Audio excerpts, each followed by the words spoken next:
24-year-old copyright analyst Lydia Velasquez is suing her former friend, 22-year-old car salesman Shannon Sieber, for his share of a trip to Spain.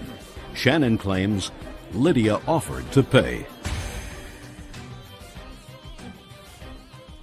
This is case number 101 on the calendar in the matter of Velasquez versus Sieber. Parties have been sworn in. You may be seated. Gentlemen, have seats, please. Ms. Velasquez, Mr. Sieber was a friend of yours, and you claim that he owes you for some expenses from a trip to Spain that you took with him. That's correct. Or that he took with you. Mr. Sieber says there was never any agreement to pay you back any of the money you expended on his behalf, while acknowledging that you did spend money on him for plane tickets and some hotel expenses. Is that right, Mr. Sieber? That's correct. Okay. So let me turn to you first. I'd like you to tell me something about yourself. Okay. I'm from Manassas, Virginia. I met Lydia in New York. I didn't ask you where you met her. I asked you something about yourself. Something about myself. Yeah.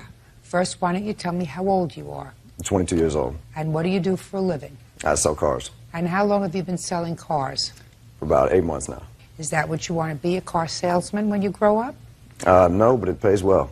What do you want to be when you grow up? Own my own business. What kind of business? Maybe a daycare. A daycare? Yeah. You like children? Love children. Why do you think that you have what it takes to guide young children into maturity?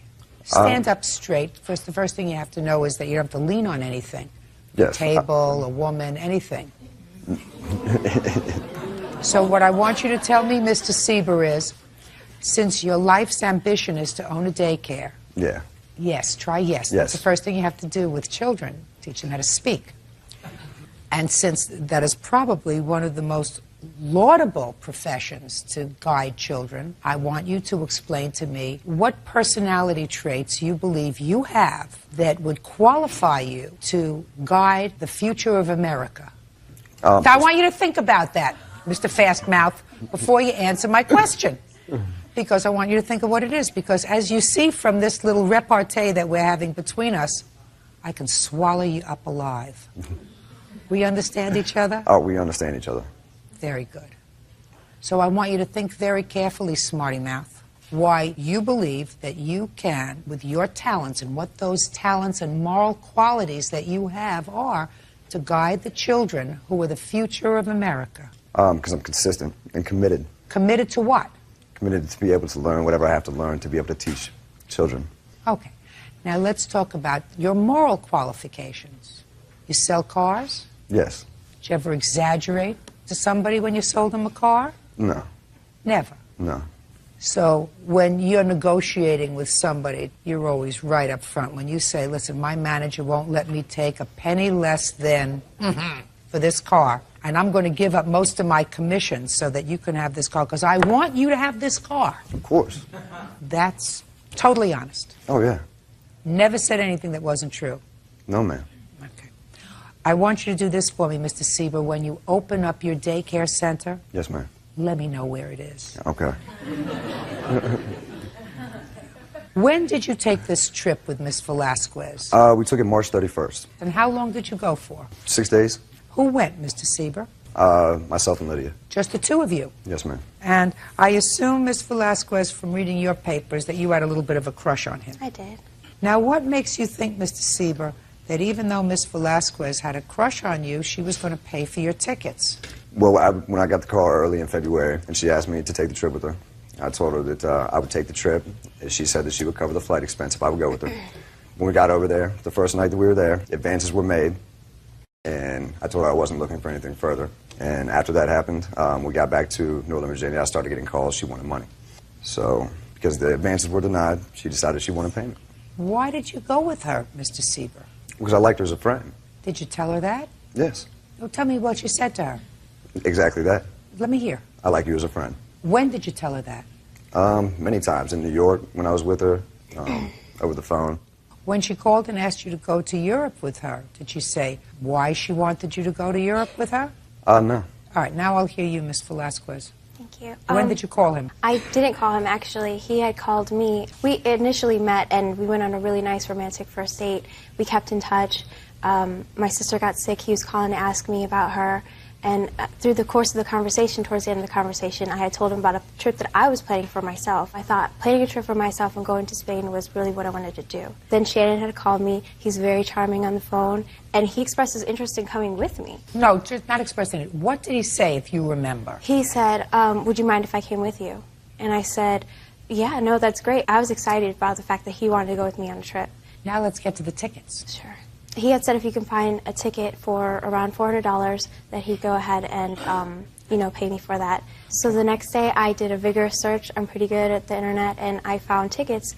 I had called him up and I told him how much the ticket was going to be. It was around $444. And he had said, that's fine. And I said, well, I already put the hotels, so you can just pay me half for the hotels. We can split that and then just pay me back for the flight. And he said that he would pay me back the full amount. When we got to Spain, he paid me $300 in cash. And he... Oh, Mr. Sieber, how come you gave her $300 in cash, sir? Oh, that was for the hotel. You gave her $300 and said... And he said, on April 18th, I will send you the remaining balance.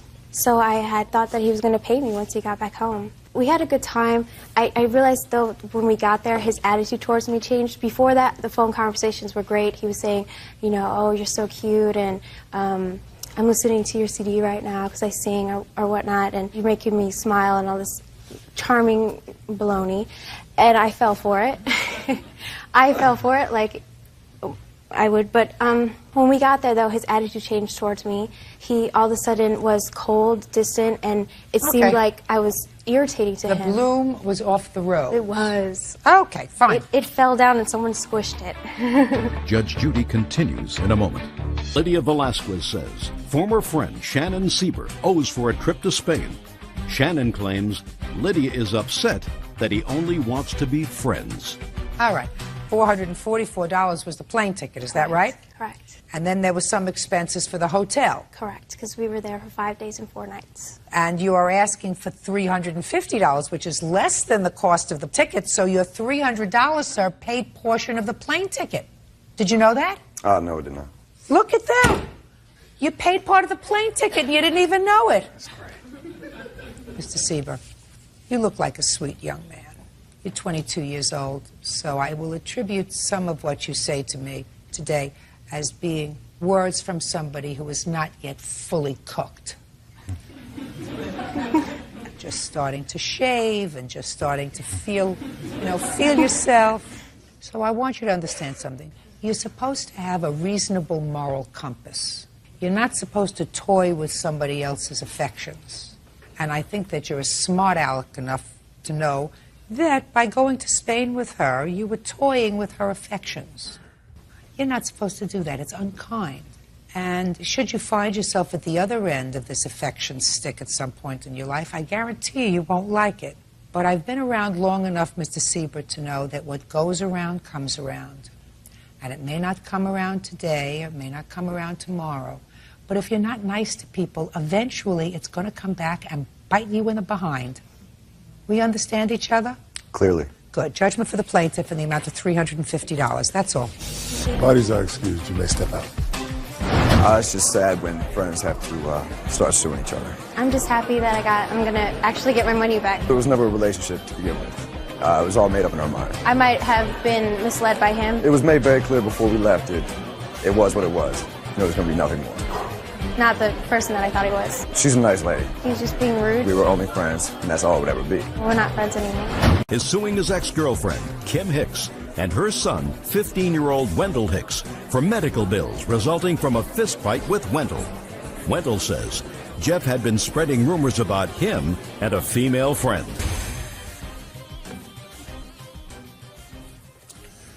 Yeah, this is case number 275 in the case of Radcliffe versus Hicks. Parties have been sworn in. Judge, you may be seated. Gentlemen, have seats. Mr. Radcliffe, you and this lady, Miss Hicks, had been involved in a relationship. And according to your complaint, there was an altercation where you came to her rescue. She was having an altercation with her son, I assume this young man. As a result of that, you were injured, and Miss Hicks agreed to pay your medical bills. She has not done so. You are no longer a couple, and you want your medical bills paid. Ms. Hicks says that you were the aggressor in this altercation with her son. She is suing you for damaging her home, and for injuring her son. Is that right? Correct. When did this take place, Mr. Radcliffe? It was July 8th, 2003. Tell me how it started. Well, we received a phone call at the house. Who's we? My son and I. Who answered the phone? My son. And Step up. I wasn't saying hello. I was telling you to stand up. Tell me your name. Alex Ratcliffe. Alex, did you receive a phone call on the 8th of July? Yes, I did. Who was on the other end of the phone? Initially, I heard Kim screaming in the background. Kim, is that you? Miss Hicks. Miss Hicks. I initially heard her screaming in the background, but Wendell was talking to me, and he asked to speak to my father. And when I went to go give my dad the phone, I heard her in the background screaming for help and asking for my dad. You went and got your father? Yes, I went and got my dad and gave him the phone. What happened when you picked up the phone? Who was on the other end? it was Wendell Hicks on the phone indicating he was coming to my house to kick my butt, him and 4 boys, because I was supposedly spreading rumors about him and some girl in the neighborhood. So he said he was coming to your house? Yes. And he hung up. I returned the phone call back. You could still hear Kim hollering and screaming bloody murder in the background. What did you hear?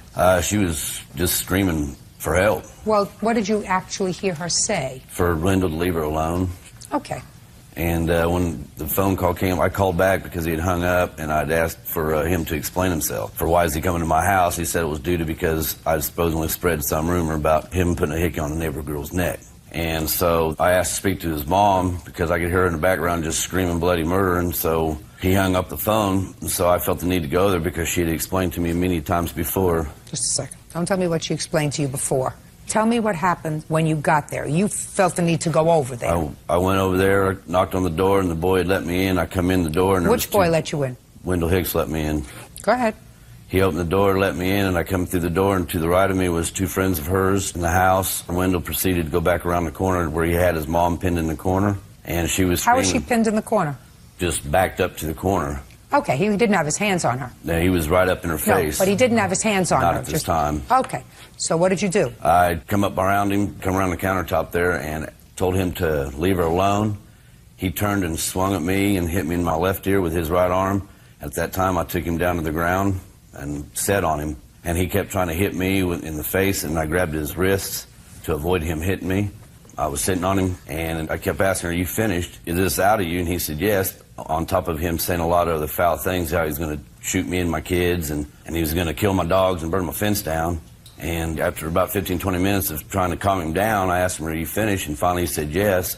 I got up, we kind of shook it off, and the next thing I know, he's coming charging at me with a windmill effect. And in doing so, I put him in a headlock, like with his body sticking out this way, and I wrenched up on him to keep him from doing any more damage. And in doing so, I separated this cartilage here in my chest. Mm-hmm. And probably another 15, 20 minutes to hold him like that. A few other cuss words were coming out, and I asked, "Are you finished?" And finally he said yes. His sister come through the door after I just let him go, and she backed him all the way down the hall, and that was the last I'd seen of him. Okay. How long had you been seeing his mother in July of 2003? Approximately a year. And after July of 2003, did you continue to see her? Not right away. She kept calling, complaining because I would never take her nowhere, never do nothing with her, never let her meet any of my friends. I told her to go find another boyfriend. And so it's like, it was no big deal to me, and she did. She found another one. She kept calling me, telling me how the progress was going. Finally, after about a couple of weeks, she broke it up with him for whatever reason. Then she eventually started calling me all the time. When did you stop seeing her? As of this year of May, Mother's Day weekend. And when did you start getting these bills? I was getting these bills probably 6 months after the incident had happened. You know, she said she was going to take care of it because her son had done some damage to my fence back in June. She took care of that immediately. She said she'd take care of these medical bills as well because I... When did she tell you she was going to take care of the medical bills? Pillow talk. It was when we were, you know... And you believed her? Oh, yeah. I had no doubt to. Okay. How old are you, Wendell? I'm 15. Who was this girl that you supposedly gave a hickey to? Emily. Is Emily your girlfriend? No. Did you give her a hickey? Yes. So why were you angry at Mr. Radcliffe for telling people that you gave Emily a hickey? Because he was spreading rumors around the trailer court, and I had Spreading rumors about what? About me giving her hickeys and a bunch of other stuff. Well, it wasn't a rumor about you giving her a hickey. According to you, you gave Emily a hickey. Yeah, I did. You did? Okay, so why did you call him that day? Were you just angry? Yeah, I was mad that he was spreading my family business around the trailer court. Okay, so when you called him, his son answered the phone? Yes. And what did you say to his son? I asked to talk to his dad. What did you say to him? I was like, Jeff, why are you spreading rumors around? And what did he say to you? He's like, what in the F are you talking about? And what did you say to him? I was like, about me and Emily. And he was like, oh, I don't know what you're talking about. So he hung up with me. So I went back to my mom's house and I asked her why. She told him because it was supposed to stay between me, Emily, and Emily's stepdad. Because Emily's stepfather was angry with you? Yeah. Okay. So you went home and you confronted your mother? Yes. And you were angry with your mother for telling him Yes. things? And then did you call Mr. Radcliffe back? He called me back. While you were confronting your mother? Yes. And when you were confronting your mother, were you raising your voice? No. No. Did your mother admit to you that she had shared your secret with Mr. Radcliffe? Yes. And you told her she had no business doing that? Yes. You see how we get into the story? Did very good. It's a whole different story than she wrote in her answer, but at least we're going to get to the bottom of it. You got to start with the most vulnerable one. That's right. Right? You got to start with the one who's not quite swift enough to tell you a lie. Now, when Mr. Radcliffe came over to the house, were you still arguing with your mother? No. What happened when he came into the house? He came up, banged on the door. The door came off the latch. He just came in, and then he came up and got in my face, and I asked him what was going on. He got in your face? Yes. And what did he say when he got in your face, Wendell? You effing little punk. Well, he must have been angry because you must have said something to him, Wendell, like you were going to come over and kick his ass and get your friends to come over because he was spreading these rumors about you and Emily's hickey. Did you threaten him? No. You mean you just said why? You just said like this? I said What? it in a rude voice, yes. In a rude voice? In a rude voice, yeah. And did you have the same kind of rude voice when you were talking to your mother? No. You mean you went over to her and you were very, very calm when you say, why did you share private information Yes. with Yes, Mr. ma'am. Radcliffe? You said it quietly. Not quietly, but in a normal voice. Now, did you have any injuries as a result of this altercation with Mr. Radcliffe? Yes, my back was killing me. Your back was killing you. Yeah. When did it stop killing you? Oh, a couple days after. Now, your sister, at one point, came into the room when you were having this altercation with Mr. Radcliffe. Yes. Your sister's name is? Jessica. And how old is Jessica? She's 19. And Jessica took you out of the room. Yeah. Right. She said, calm down. Yeah. Right? Yes, ma'am. Shooting fish in a barrel. Oh, you're good. You are good. Can I see your medical bills, please? Now, Mrs. Hicks, did you ever tell Mr. Radcliffe that you would pay his medical bills? No, ma'am. The only injuries he got was a couple rug burns. When he come up to my door and was banging on my door, he busted my door to pieces. He come in. Me and Wendell was standing in the kitchen talking. He got in his face. Wendell goes, Jeff, can you back up? And Jeff took his hands like this, went boom into the side of the cabinet. And Wendell was going like, you know, like this. What are you doing? He just started attacking him. He took him down. He broke my stove. He had him on the floor, punching him in the face. Miss Hicks, listen to me very carefully. What you're telling me is that Mr. Radcliffe assaulted your son for no reason. They got into Shh. Is that right? Yes. And I have a question for you.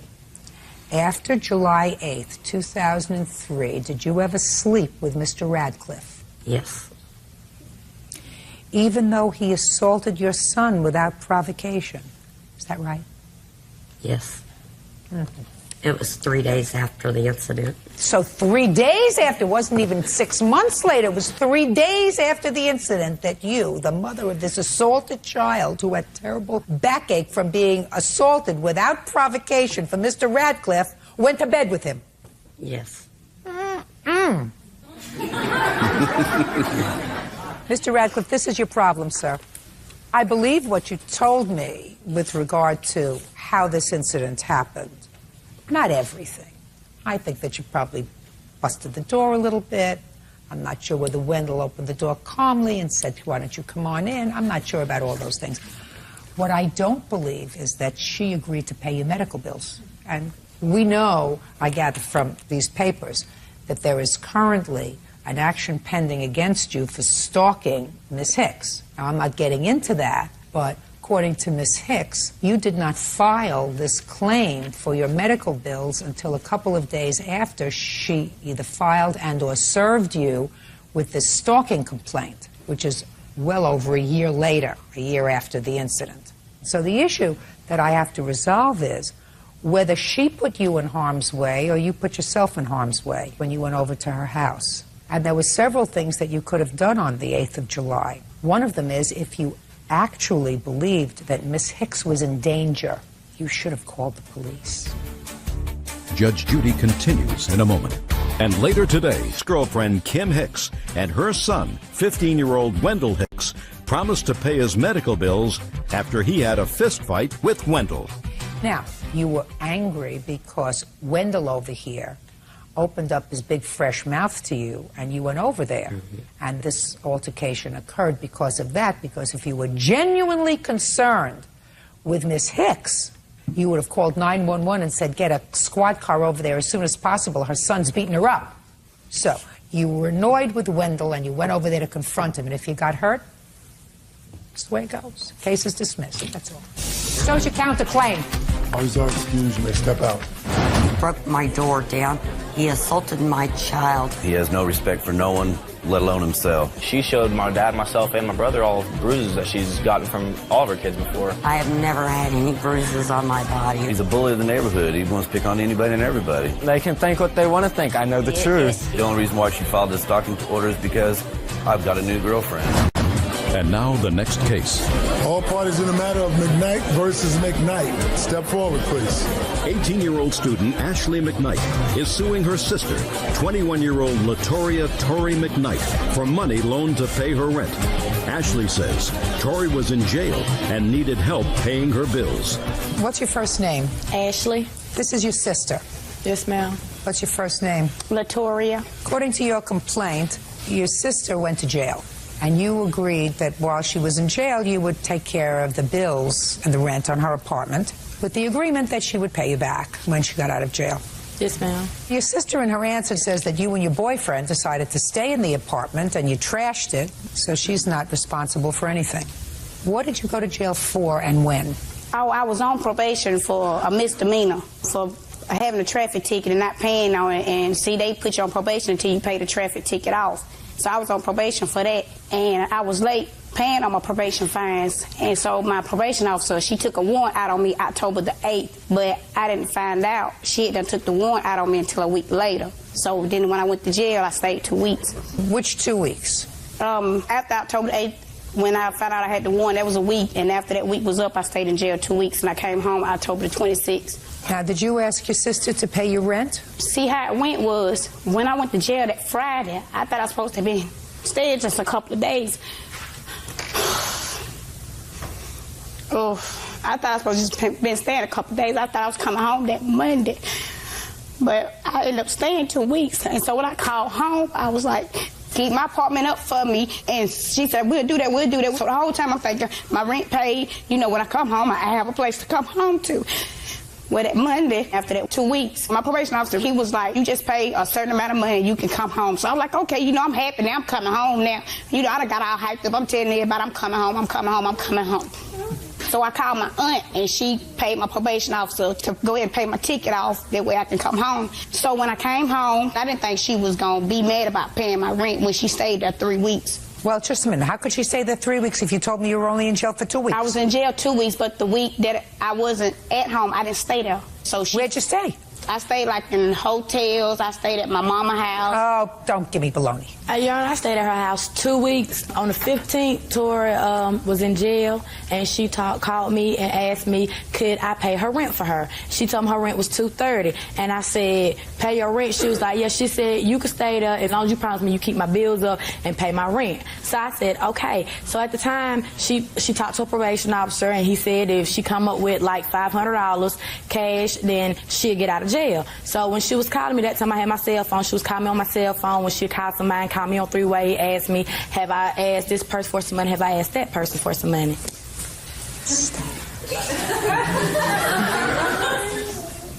You and your boyfriend stayed in her apartment. Yeah. Where had you been staying? Well, I live with my mother.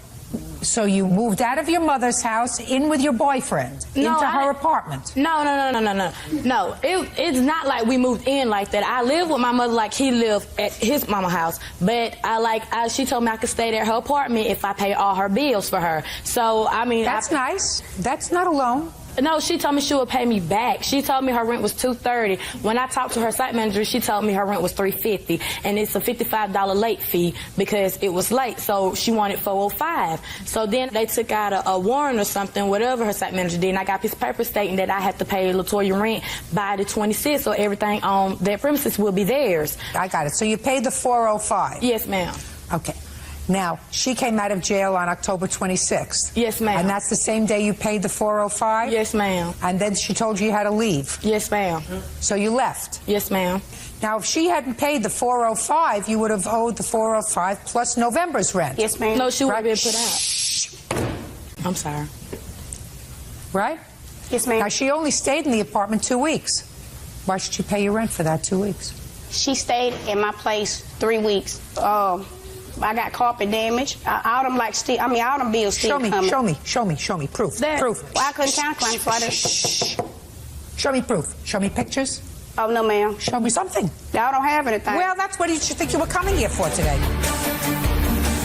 Your answer said that not only did she live there, but she caused all kinds of damage. She trashed your apartment. You came in, the place was a mess. The carpet was stained. The walls were... I said, for that, you have proof. You take a picture. Everybody's got a camera. What kind of camera do you have? I don't have a camera. You have a friend who has a camera. No, I do not. What's your name? Charmaine Greer. How old are you? 22. You have any children? 2.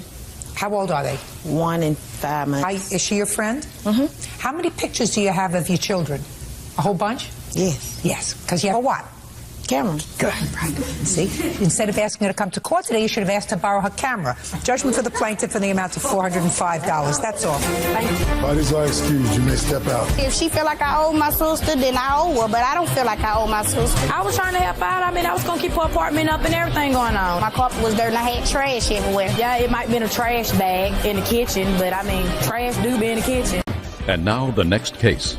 All parties in the matter of Power versus Power. Step forward, please. Homemaker Mary Power is suing her daughter, administrative assistant Catherine Power, for the cost of a cruise from New York to Canada. Ms. Power, this is your daughter. Yes, it is. And I gather from reading your petition that at this point in your lives you're not happy with each other. No, we're not. So this is what the case is about. Your family was planning to go away on a cruise together, so I assume you all got along. You have children? Yes. How many? 2. And they were going on the cruise also? Yes. How many of your brothers and sisters were going? 2. 2 sisters. And Mrs. Power, what you tell me in your petition is that your daughter paid for the cruise, and then the cruise company went bankrupt. Correct. And everybody was really disappointed, and according to what you tell me, I read, you made arrangements for a second cruise. Correct. And since the refund hadn't come back yet, you paid for the second cruise. Correct. And your daughter didn't pay you back when she got the refund. Correct. She says that the second cruise was a gift. Absolutely not. That's your defense. Is that right? Yes. When were you planning to go on this cruise, Miss Power? The first cruise on Regal Cruises, we were going June 29th of 2003. And where were you going? We were going from New York to Canada. Kathy, how much did you pay for that cruise for you and your 2 children? Was it 3 people going? I paid $906, but that wasn't a full total. When did you pay that money? Throughout January to May of 2003. Great. When were you advised, Miss Power, that the cruise was canceled? I was advised in May of 2003. And did you rebook another cruise? Yes, I did. For the same period of time? For the same period of time. Just one day earlier, we were going to leave than previously planned. And was that a more expensive cruise? A few $100s more. So what happened? You went on the cruise in June? We went on the cruise. We had a great time. I got a refund back in February of 2004. Did you call your daughter and ask her if she had gotten a refund back? Yes, I was very excited I got my refund, but she didn't seem to be as excited. And she just called me up a few days later, and she said to me, Now, she didn't say she got her check back. She said that when she gets her check back, she'd like to use it to go to Florida on another vacation. And I said, absolutely no. I want my money back. And she said? And she said that no, she wasn't giving it back to me. Judge Judy continues in a moment. Her daughter, Catherine Power, owes for a cruise from New York to Canada. Catherine says she's a struggling single mom, and the cruise was a gift. Give me your version of the events that led to your belief that this was a gift to you. The first cruise that we had purchased, actually my mom called me and said, would you like to go on a cruise and I'll help pay for it. And then she ended up paying for my sister Karen's part, but didn't help me. So I was still paying for it because I wanted to go. So I just went on about my time and got a phone call when I was at work, and she said, I purchased a new cruise. So I was like, well, Mom, I don't have money. And nothing came up about the refund check. I don't have the money to pay for it. She goes, don't worry, it's a gift. So that's how I took it as. Kathy, What? your mother never said to you, don't worry, it's a gift. She said, don't worry. I know that she didn't say, don't worry, it's a gift, and you know she didn't say, don't worry, it's a gift. Right? Right, but she did say, Okay. don't worry. She didn't say it was a gift, but she said not to worry. Right. She didn't say it was a gift. How did I know that? Because people don't say that. Sure.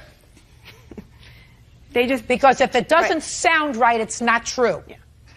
So tell me what happened, Miss Power, when you got back your refund from the cruise line in February. She said she paid for the cruise and that I was supposed to pay her back. And that was not my point of it. It was... Well, was your point of it?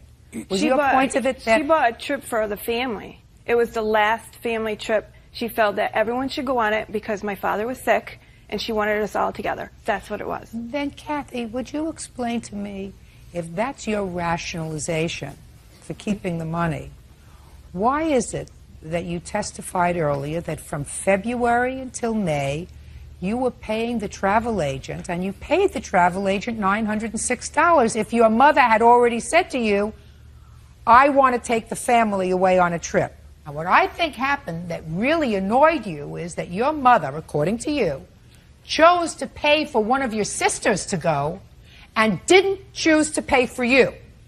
Because you've already mentioned that once, and that, I would say, might fry you a little bit. But let me understand why your mother decided to pay for one sister and not you. You want to explain that to me? Yes. When my daughter, Kathy, had my grandson, she had to take some leave off from work. She was on maternity leave. And during that time, my husband, Bill, and I helped her with her rent and her car payments to keep her going. And I did ask her at that time to pay me back, but Okay. she did not. Okay, just a second. So, did your parents help you? They came up to the house when I had Liam and watched Emerald, my daughter, and then she helped me with diapers and stuff. $1,306 is what you intended to pay. Is that right? Correct. Mrs. Powell, even if you decided to go on a little bit more expensive cruise, I assume you would be perfectly happy if you got $1,306 back from your daughter. If she said to you, listen, I don't have the extra money, but here's the $1,306 that I was intending to pay for the first one. Mm-hmm. I'm going to give that back to you. I would have been happy. And that would have been right, Kathy. No. That would have been right, Kathy. Nope. Listen to me. You have to stop relying on other people to take care of the problems that you create. You create certain problems. You created a lifestyle for yourself. And it seems to me from listening to your mother, who's a pretty rational lady, that you have relied on other people to take care of the problems that you create. And when you listen to me, and when you turn 30, you just told me that. You just told me a moment ago that your parents came to watch your daughter when your son was born. Correct. And gave you a little bit of money, a little bit of help. Well, that means relying on other people for problems that you create. They didn't have to come. Oh, listen to me. Listen to me. Did you ever hear the expression, beauty fades, dumb is forever? Huh? Mm-hmm. All right. That's all I'm going to say. You owe your mother $1,306. That is the cost of the trip that you had originally said that you were going to take care of. You got a refund for most of it. You should have turned that refund over to your mother by signing over the check to her and saying, thanks for covering the balance. She would have been ecstatic that you did the right thing. You chose to do the wrong thing. And you can't, at your age, do the wrong thing. First of all, it sets a bad example for your children, and that's primarily why you can't do the wrong thing. Because you're supposed to set a perfect example for your children, and then you're not supposed to make your mother come and sue you. Don't say anything. Judgment for the plaintiff in the amount of $1,306. That's all. Step out. That is our excuse. Let's step out. I'm very happy with the decision. The only thing is I just feel bad that Kathy and I have no relationship right now. And I'm just hoping that she's going to let me see the kids. That's my grandkids. My sister might, you know, because she has my nephew, so that will be important. But if I have I have control over my kids, they won't see my mother. It was very hard, but I needed to get the money back. She's controlling, and she's been controlling from all of us. I mean, her sons don't even talk to her, so... She has to be responsible for her actions. It was a gift. That's what it'll always be, a gift. Hayward Berger is suing his ex-wife, speech pathologist Cynthia Berger, for the return of $300 he overpaid in child support. Cynthia says she used the money to pay for their daughter's graduation. Come to order. All rise. All rise. Your Honor, this is case number 334 on the calendar. In the matter of Berger versus Berger, parties have been sworn in. You may be seated, folks. Have seats. Mr. Berger, you and the defendant used to be married. You have 2 children together. You've been divorced according to your complaint for 18 years. Yes, ma'am. You say that your former wife owes you $302.44, which you claim you overpaid in child support for one of your children. You graduated from high school and the money was taken out of your pay. Yes, ma'am. You want her to give you back that money. Yes, ma'am. And your former wife says that she used that money for your daughter's graduation, the expenses for her graduation, and get over it. Which, quite frankly, considering everything in this world, would be my response to you, too, were you my ex-husband. But since we're not there, I'm going to find out whether there is any merit to your claim, sir. Yes, ma'am. You have how many children? 4. How old are they? The youngest is 14. The oldest is 24. Okay, and with the defendant, you have an 18-year-old? Yes, ma'am. And? 22-year-old. So it's only your 18-year-old daughter that we have issue with. Your younger children still live with you? Yes, ma'am. Okay. And how much child support were you paying when both children were living with your former wife? When I was paying for both of them, at the end, it was $300 a week, I think it was. $300 a week or $300 a month? Sometimes support was ordered per month. Sometimes it was ordered per week. You know? Yes, ma'am. It was $760. A month? Yes, ma'am. This is the documentation of all since it's been going through child support enforcement, of how much he's been paying.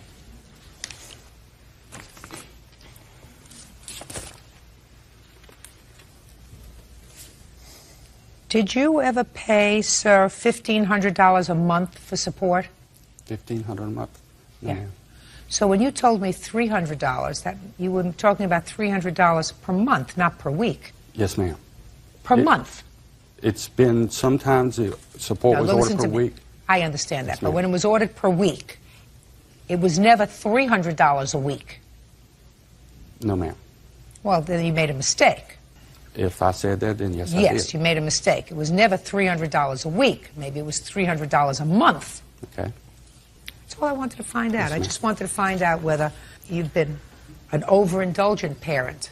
I've always paid what the court ordered me to pay. I understand that you've always paid what the court ordered you to pay, sir. I also understand that you've had 2 more children and you've been able to at least contribute to their support also, and you have another family, which is really my question. Your daughter graduated from high school. They took out a payment after she graduated from high school of $300, and you want the money back. Yes, ma'am. Explain it to me. The support was ordered to cease on June the 14th. They took out the full month of June, and I'm just asking for the other 2 weeks that shouldn't have been taken out.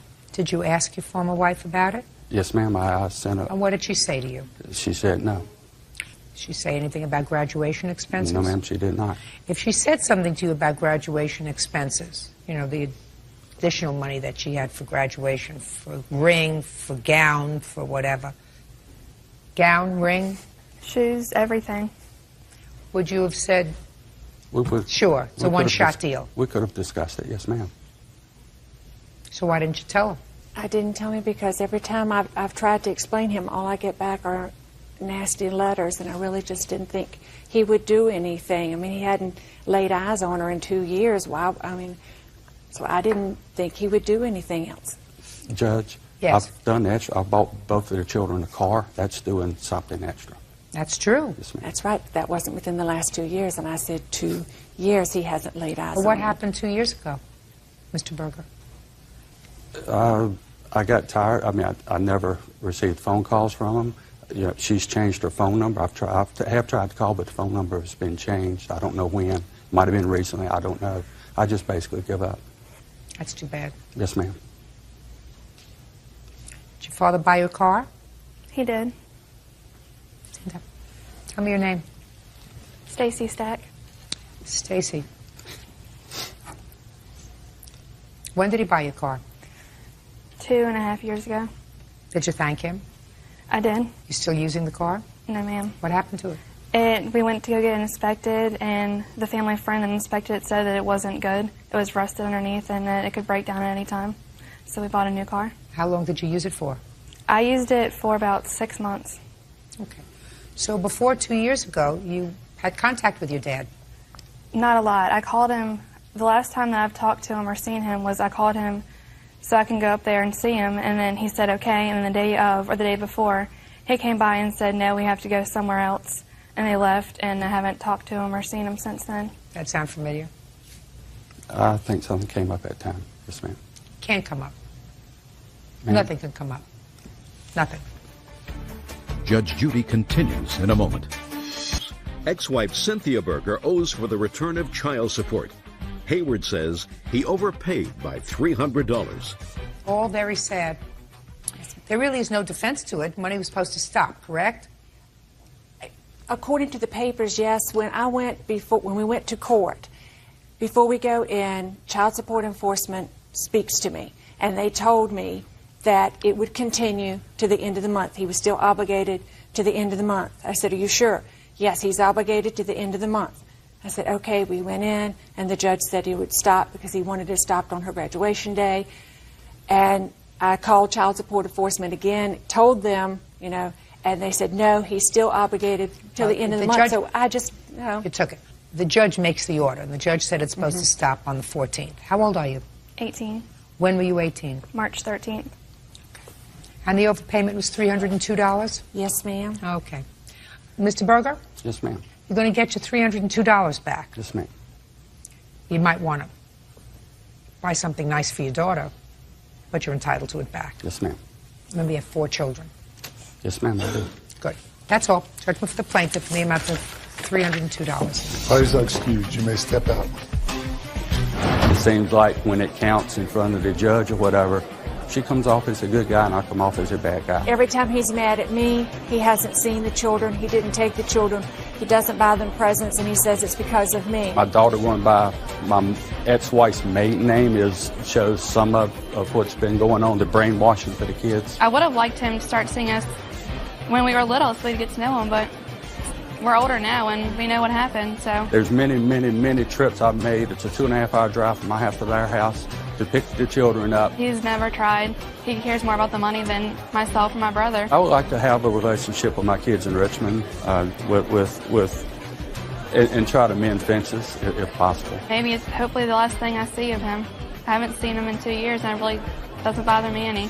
All parties in the matter of Shirley versus Edwards, step forward. Financial officer Ron Shirley is suing the father of his son's friend, private detective Rick Edwards, for the cost to fix his Honda Del Sol. Ron says Rick's son, Clayton, crashed it into a gate.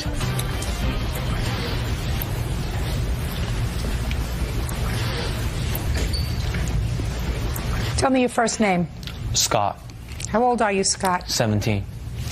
Clayton, 16. And these are your fathers? Yeah, that's correct. Yes. According to what I read, Scott, you were out driving your father's car, With your father's permission, I assume? That's correct. And you let Clayton drive your father's car. Yes. Clayton had an accident while driving your father's car, and Mr. Shirley, you want Clayton and his father to be responsible for the damage caused while Clayton was behind the wheel of the car. That's correct. Mr. Edwards says it is not his son's fault, and therefore he is not responsible for the damage. Correct? Yes, ma'am. Okay. Scott, tell me when this accident happened. Last year, August 13th, I think. Who was in your dad's car? It was me on the passenger side, and he was driving. How did it come about that he was driving? He asked me if he can drive my car home, and I said, Is that right? Yes, ma'am. And what did you say? I said, okay. What happened, Clayton? I first got in, and then as we were driving away, I pushed the brakes, and then it didn't make the car stop. And then by the time I realized that the brakes weren't going, I tried to swerve, and I hit a gate into a pole. And then after we looked down, we looked at the accelerator was stuck under the floor mat. That's how the car crashed. And what happened at that point, Clayton? Me and Scott talked it over, and then What do you mean you talked it over? we talked about the situation about me being only 15 at the time and me not having a license or insurance. When you talked it over, what did you say to him and what did he say to you? I recall saying that I was 15 at the time and did not have insurance and that we should switch spots and that I'd pay him back any way I can. So you said to Scott, let's lie to the police. I told them to switch spots. You told him to switch spots for the purpose of lying to the police. Yes, ma'am. And Scott said? He reluctantly said yes. When you say he reluctantly said yes, what does that mean? Because we were both scared at the time. We didn't know what to do. So then we both agreed to do that because I said I'd pay him back any way I could. So when the police came, you did lie to the police, is that right? Yes, ma'am. And then what happened, Scott? And then, like, my parents paid for all the damages. It turned out to be a lot of money, so I decided that to tell my parents the truth. And Mr. Shirley, you contacted Mr. Edwards? I did. And what happened when you contacted Mr. Edwards? He suggested that we would do more harm for the boys than good by amending the police report, and that he would honor the damages to the car and offer to pay for them. Is that right? That's basically right, Your Honor. And then what happened? Well, after about 24 hours, I thought it through and decided that that was not a position I wanted to take. I didn't want to foster a false police report, and I brought my son to the police, and we corrected the report. Absolutely the right thing to do. Right? Yes, ma'am. Well, my son was arrested for false information to a police officer, a misdemeanor. He's been on probation and had to do community service. And Clayton, what happened to you as a result of this debacle on the 13th of August? Police officer came to my house and he changed the report and said that I got a ticket for unlicensed driver. I went to court and paid the fine. And then my father dealt with me, and I'm still on corporal punishment as we speak. You're on corporal punishment? You mean he beats you every day? No. That's corporal punishment, sir. You're not on capital punishment, right? No, not yet. You're on corporal punishment, which means that your father takes you downstairs and beats you every day? No. Capital punishment? That would be capital. No, that's corporal. That's corporal, sir. Corporal punishment. Well, my version would be capital. Well, I get that. Well, I'd like to know what you did to your son, sir. He's being punished in various ways. Well, give me an example. By cutting off money, making him work harder than Does he he ever drive has. a car? He drives a car back and forth to school and to baseball games, yes, ma'am. What kind of car does he drive? A truck. How many cars do you have in your family? 4. So he has the use of this truck by himself. Yes, ma'am. So that's not much of a punishment. There's and more. he did, shh. Bottom line is he got a ticket. Yes, ma'am. And how much did it cost you, Mr. Shirley, to fix the car and to fix the gate? Well, the gate was covered by insurance. Unfortunately, that's a claim on our insurance. That was around $8,000 or $9,000. The car itself was over $3,000. And your son now has an arrest, and he's doing community service. Right. And he's on probation. Correct. I feel balanced to you, Mr. Edwards? I'm sorry. One more time, Your Honor. Does that feel balanced to you? It doesn't feel that bad to me, Your Honor. Let me try to give it to you again, Mr. Edwards, because you don't look like a bad guy. I don't think I don't think you are either.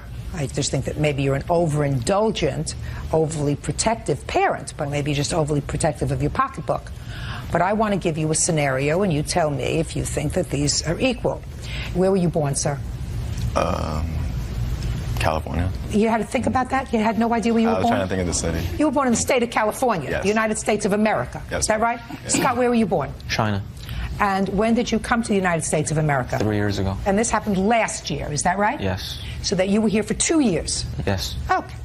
So you have somebody born in the state of California, someone here for 2 years. You say, let's lie to the police. According to you, reluctantly, because you gave them a little bit of pressure, because you knew you were going to have real trouble if you were caught behind the wheel of the car, right? Yes, ma'am. Absolutely. You said, we're going to tell the police that you were driving. Scott said, all right, maybe I'll get in trouble if I let you drive. So he said, okay. He fessed up because it bothered him that his family had to spend all this money, and he, in his heart, knew that he wasn't the one driving. So in his head, he said, well, I'm really not responsible. He's partially responsible because he shouldn't have let you drive the car. But initially, you promised to pay for the damage, right? Yes. And it wasn't quick enough as he would like. Well, he expected you to go to your father and say to your father, listen, I did the wrong thing. I promised I'd pay for the damage, Dad. Could you lend me the money and I'm going to work it off? That's what it means by keeping your word. But you didn't go to your father right away, did you? We thought that was the best thing. Me and Scott talked about. Don't tell me what you thought was the best. You chose to do nothing. You have somebody who was more wrong than not, who has suffered no consequence whatsoever. He's driving around in a truck, all his own. According to you, despite the fact that he says he's subjected to corporal punishment every day, you say he's got to work a little bit harder than he used to. Much harder. Well, he should work a lot harder, sir, because he should pay you back the money that I'm going to order you to pay. Because your son is at least partially responsible. And in my view, I have to attribute the cost of this act between the two of you. Now, your out-of-pocket expenses for the car were $3,000, and you would agree that your son is at least partially responsible for letting him drive the car. And believe me, you know the excuse of the brake pad got caught under the rug?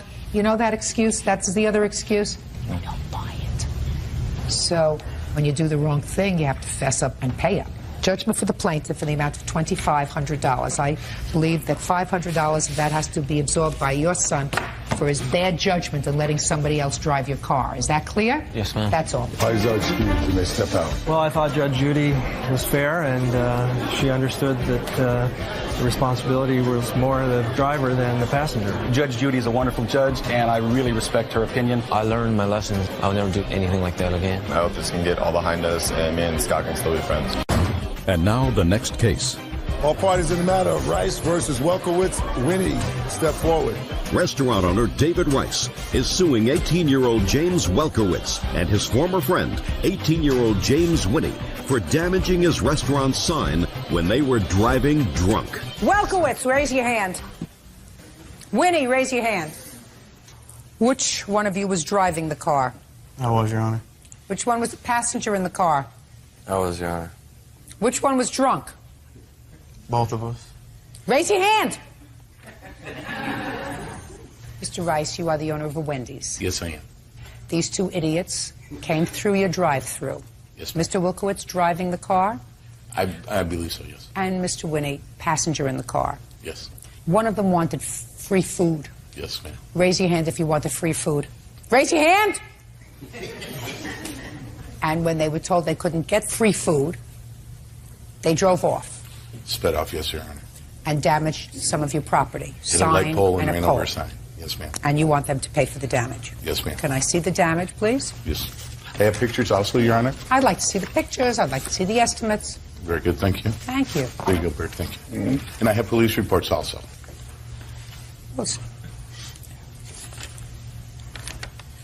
Date of the incident, please. October 21st, 2004.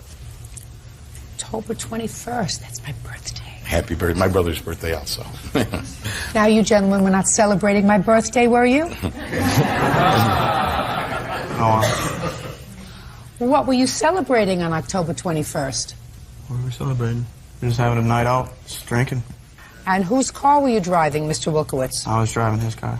And how did you get the keys to his car, Mr. Wilkowitz? He gave them to me. He asked me to drive because he was too drunk.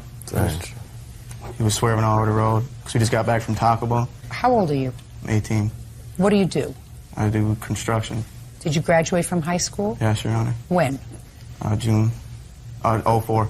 And you? I didn't graduate, Your Honor. How old I are you? graduate this year. How old are you? 18. Are you on a 5-year plan of high school? No. A 6-year plan? I started school late. You think you're going to get smarter by being drunk? No, Your Honor. Okay, Mr. Rice has had about $1,200 worth of damage to his property. Who's going to pay for it? I don't see those hands going up. Hey, Your Honor, can I say something, though? That's wiping your nose, sir. I don't see the hands going up. I just wanted to bring up that he did break my nose. We got out the car, I pulled over, he broke my nose, I had to go to the hospital. He broke your nose. That before or after you damaged Mr. After. Shh. Is that before or after you damaged Mr. Rice's property? After I damaged his property. Why would I care about that? I'm going to say it again. You were driving. Yes, Your Honor. It was your car. Yes, Your Honor. Raise your hand and tell me who's going to pay for Mr. Rice's damaged pole and sign. Ugh. Can I say something, Your Honor? The only reason why I hit the sign because he grabbed the wheel. Why would I grab the own wheel in my car? Why were you in the car with him when you were drunk? He took my keys from my friend's mom. Yes. That doesn't tell me how you got into the car, sir. Because he was about to take off with my car. Yes. Yeah. It's lying. Oh. I can't anymore. I can't anymore. I mean, it's Dumb and Dumber. They were the standard for the script. You read my mind. Mr. Rice. Yes, ma'am. Sad but true. Youth of America. Judgment for the plaintiff for the amount of $1,200. Just take him out. Okay. Why did I excuse you? You may step out. Thank you, Your Honor. I was the manager on the shift, and they came through drunk, rude. He only got 6 months probation and a night in jail. I got 93 days in jail and a year probation. It would never happen if he went and took my keys. Judge Judy is always fair, and she's just like Dave Thomas of Wendy's. She does the right thing, and that's why I brought it to her attention, and I knew we would get satisfaction. 25-year-old home appraiser Amanda Knockhart is suing her ex-boyfriend, 27-year-old basketball coach Ethan Jordan, for a loan, a trip to Las Vegas, and for kicking her in the ribs.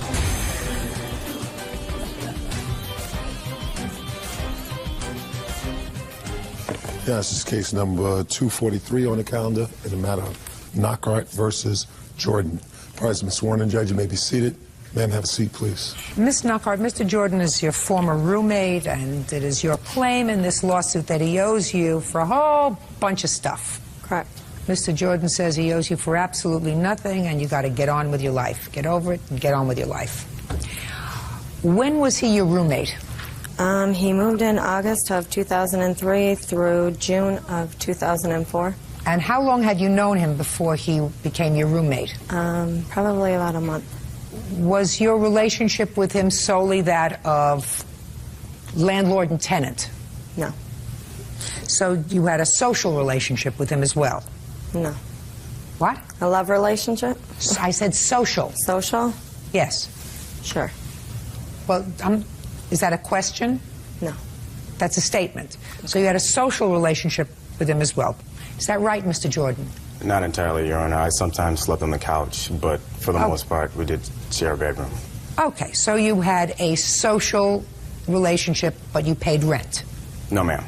You did not pay rent? I moved in with the understanding that I would not pay rent or find any costs in her bills. Oh, that's interesting.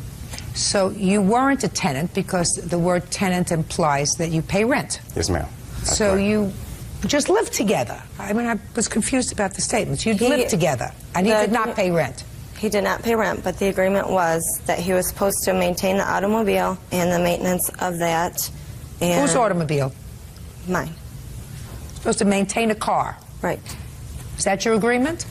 That agreement wasn't up until, like, say, January. So from August of 2003 until January of 2004, Mr. Jordan, what you're telling me is you were just sponging.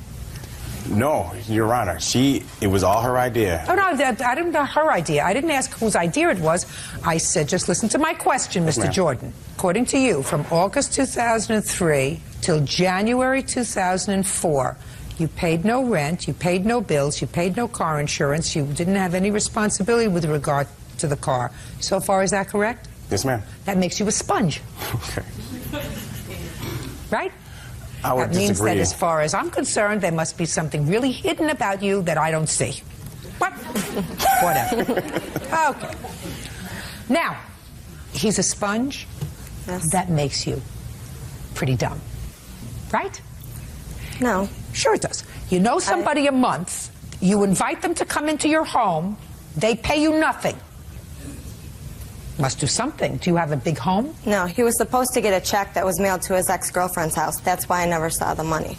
Look, you say, I met him, he moved in. Correct. And you agreed that he could use my car to get to and from work if he paid the insurance and the maintenance. That's what you say. That's right. So evidently he worked, right? Yes, ma'am. Usually when you have a job, you make what? Yeah, but he got fired. Money.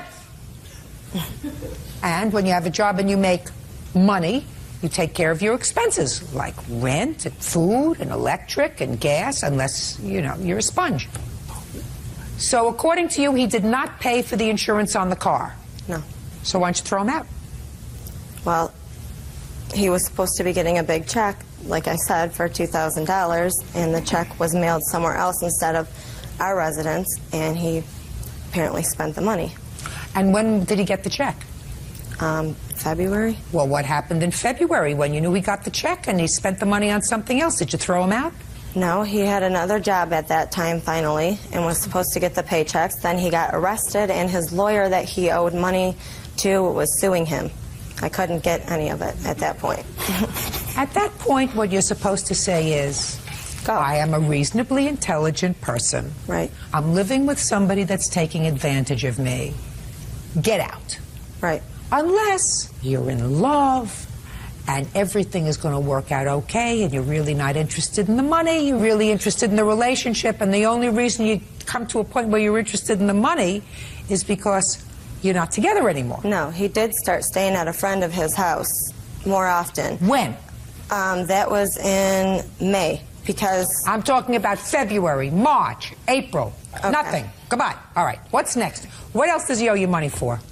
A vacation that we took together and for medical bills. All right. So let's go to the vacation. When was the vacation? February. Where did you go? Las Vegas. For how long? February 22nd to the 29th. You wait to drink later. And was he working at the time? He was going to Las Vegas to work. Was he working at the time? Nowhere else, no. And what was your arrangement? He was working the convention there, the magic show, and when he returned... What do you do for a living? Your Honor, I have always, since she's known me, maintained an occupation as a basketball coach at the YMCA. I still work there today. What were you doing in Las Vegas? Oh, I model for a clothing company. So you were modeling? Yes, ma'am. Did you get paid? Yes, ma'am. Good. How much did you get paid? Do you remember? Not entirely, not exactly. I think it was like $1,500, some give or take. And who paid for all the expenses to Vegas? To Vegas, she did. Well, why didn't you compensate her for that? When I got the news that I was going to Vegas, I had all my... They flew me out. They flew me out. They would room me, pay for airfare. I had a place to go. She decided that she wanted to go to Vegas. We sat down. We planned out the whole trip. Okay. When we got to Vegas, her and I would disagree, as usual, and she went one way and I went another. I stayed with a friend. That's it. How many days were you there? In the hotel room, I think I stayed 1 day. Okay, how many days? 1. Okay, so you put him out after 1 day? No, he only stayed 1 night away from me. He tried leaving me in the middle of Las Vegas by myself. Yeah. So I tried catching a flight home, which would have costed me a lot more money than... How did you get to Vegas? Did you fly? Yeah. You flew. Well, his ticket was paid for. No, it wasn't. I have the credit card receipts right here. Oh, well, she says it wasn't paid for. Did Your you Honor, get... Were you reimbursed by the company for your airfare there? Normally they would have, but I opted to go with her since she wanted to go with me. Yeah, right. Ooh, he slipped. All right, how much was his plane ticket? $345 for His the plane airfare. ticket. Okay. And how much was the hotel room? $214.76. For both of you? No, I divided all the costs by 2. So it's clear to me that you were compensated, Mr. Jordan, for that. If you weren't, you were paid $1,500, probably plus expenses. You got the check. I assume you got the check to cover your expenses as $559. So far, you're off $559 for this trip to Las Vegas. What else does he owe you for? Don't say anything else.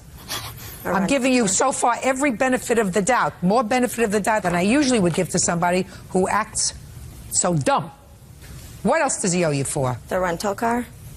Listen to me. Leave Las Vegas. Get on to something else. Doctor bill. Now, tell me about the doctor bill. Ethan abused me, and I had to go to the doctor's. When? 5/8. Tell me what happened on May 8th. He kicked me in the ribs, broke 2 of my toes, threw me. Well, tell me about the argument. I don't know what actually the argument was about. And how did the verbal argument escalate into a physical argument? He came dashing from the living room, charging at me. And? Threw me against the kitchen cabinets, picked me up, threw me on the floor, spit on my face, and kicked me in the ribs. Did you call the police? I called my friend to come get me. Did you call the police? Not at that point. When, after May 8th, did you call the police and report it? I had a personal protection order put out on him on July 22nd.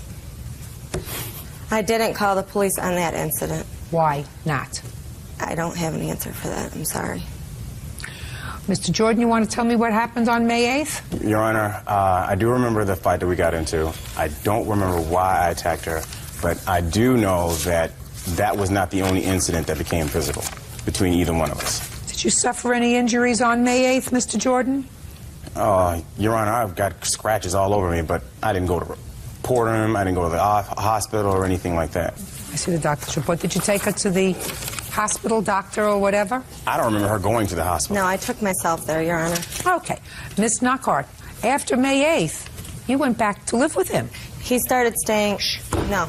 Are you telling me that between May 8th and June, which is when you said you separated, because you said you separated in June... Correct. You didn't live together at all? I stayed at my mom's a lot more because... I'm not asking you a lot more. I'm asking you at all, Miss Knockhart. Not that day or not the next day. What about the third day? Yes. And when you went back the third day, did you share a room together? No. Not ever. Between May 8th and June when he... Yes. Once or twice. Miss Knockhart, yes. I have no idea what this bill is for. This says that the closing date of the statement is May 8th. The doctor says that he saw you on April 23rd with regard to an assault. I would have assumed that if somebody broke your toes during the course of an assault, you would remember the month and date that it took place. Yeah. Well, I would assume that. Listen, are you her mother? Yes, I am. She lives by herself? Yes. How old is she? 25. She's probably not old enough to live by herself. No, she's more than capable. Her judgment in men aren't that good. Her judgment isn't that good. Judge Judy continues in a moment. And later today, Linda Knockhart says her ex-boyfriend Ethan Jordan beat her up and broke her ribs. She's also suing for a loan and a trip to Las Vegas. Where are you living now, Mr. Jordan? I live with my brother. You pay him rent? No. Problem is not an answer. No, ma'am, I don't. Why not? Because he's my brother. He helped me out of this relationship. Does your brother work? He's a doctor. And you just told me a moment ago that you've been working continuously. Yes, ma'am. I have 2 jobs myself. What is it with you that you think that other people are supposed to take care of you? I don't believe that. I'm not talking about her. Let's forget her for a second. Okay. How old are you? 27. Grow up. Responsibility. You're supposed to pay your way. You're not supposed to spend all the money that you make on clothes. Sir, do you understand what I'm saying to you? Yes, ma'am. I understand. Listen, your mother says that you have lousy judgment in men. You better start getting better judgment in men. So far, the only thing he owes you is $559 for the trip to Vegas. That's his expenses, because I think he was reimbursed those expenses and you expected them. I can't figure out whether you were assaulted or when you were assaulted or what it was all about, because you brought no proof of that. So, exercise better judgment in the future. That's my decision. Judgment for the plaintiff, $559. Thank you. Parties are excused. You may step out. For her to let me live that long with her, drive her car, you know what I'm saying? She says I beat her up and she didn't make any kind of police report. speaks for itself. I think he just used me and he wanted somewhere to stay for free, and now he's found somewhere else to freeload. The violent, tumultuous relationship. I didn't talk about how fish hook I was beat with, or you know what I'm saying, spoons and whatever that was thrown at me. So I'm just happy that's all done over. Of course, he's got to make me look bad because look at how he appeared in the courtroom. So I wish it had been. Treitner is suing her daughter, 19-year-old waitress Jessica Unterberger, for her share of an insurance settlement. Veronica says Jessica cashed the check and took off with the money.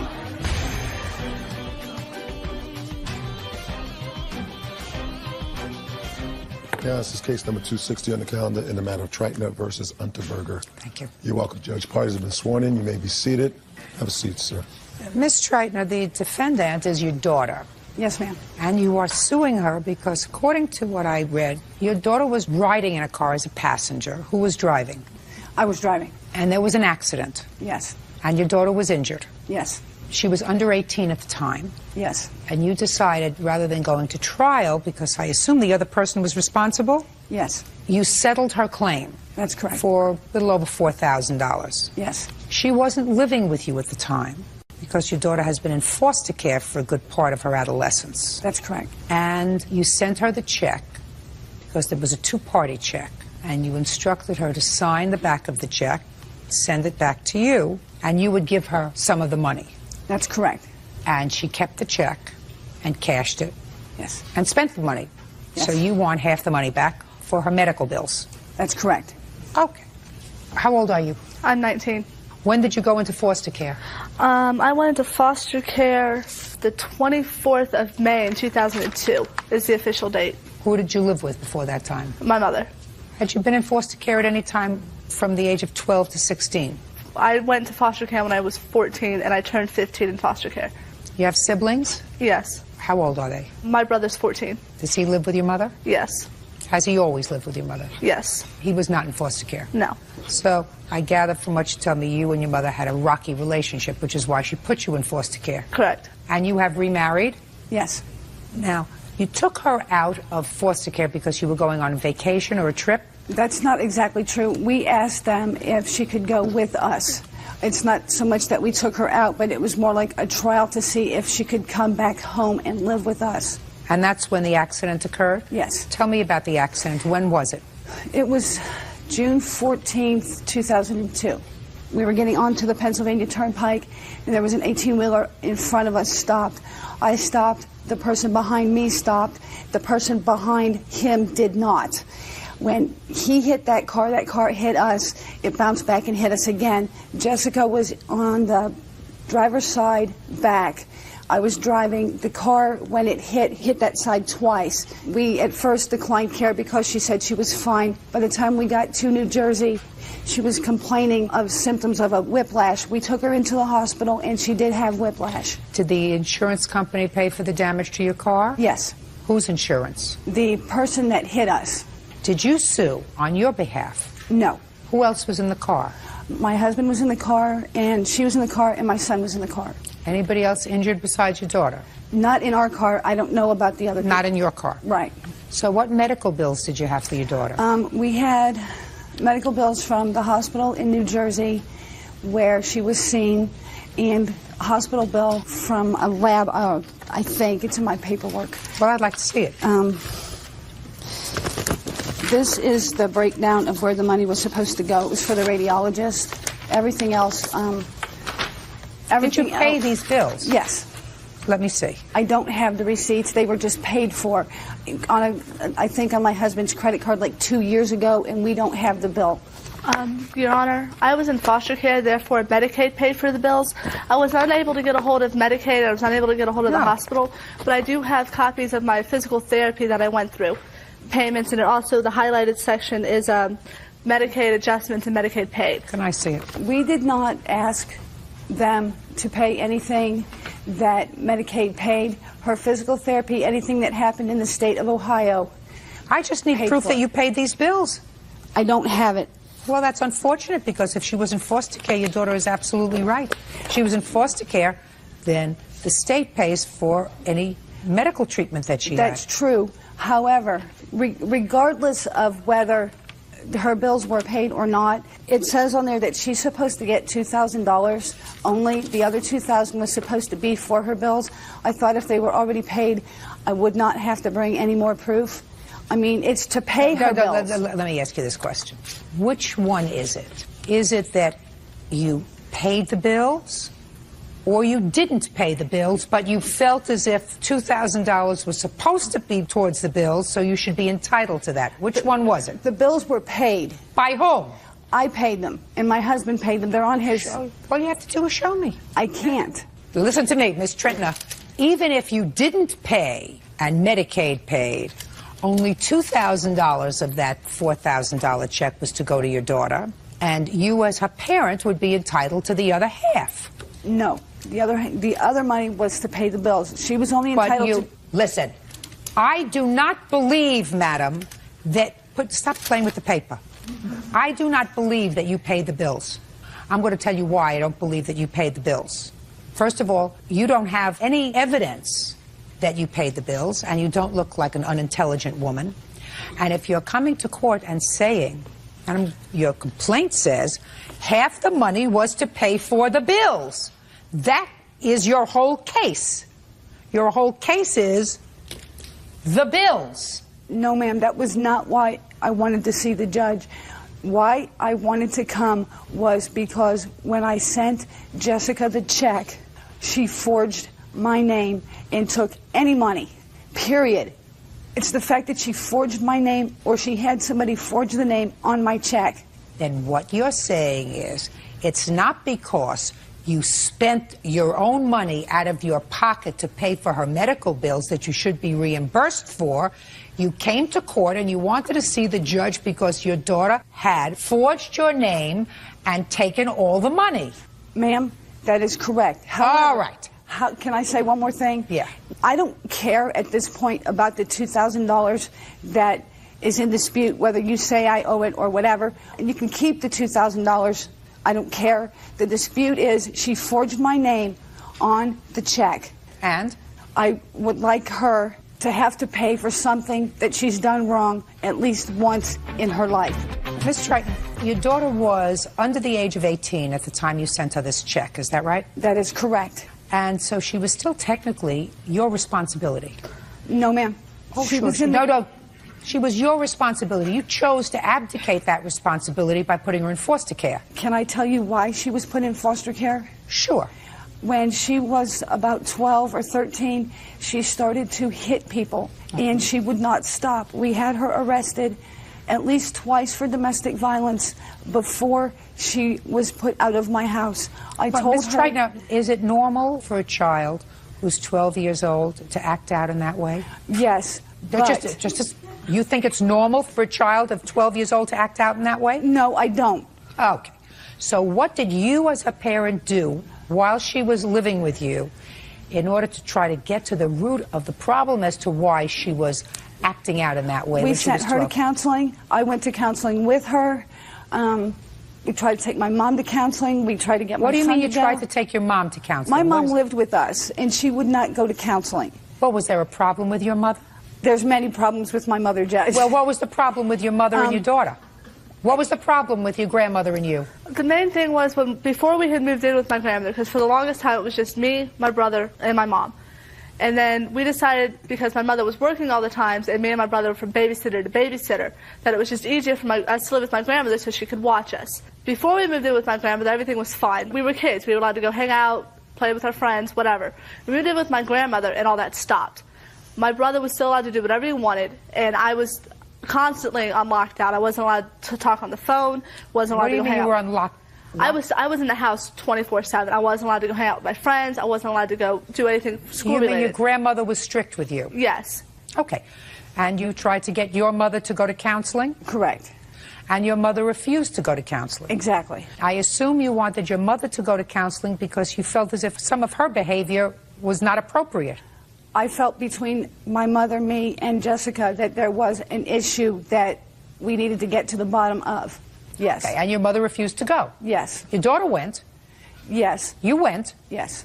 She's 12. Actually, she was a little bit older. She's 13. She's 14.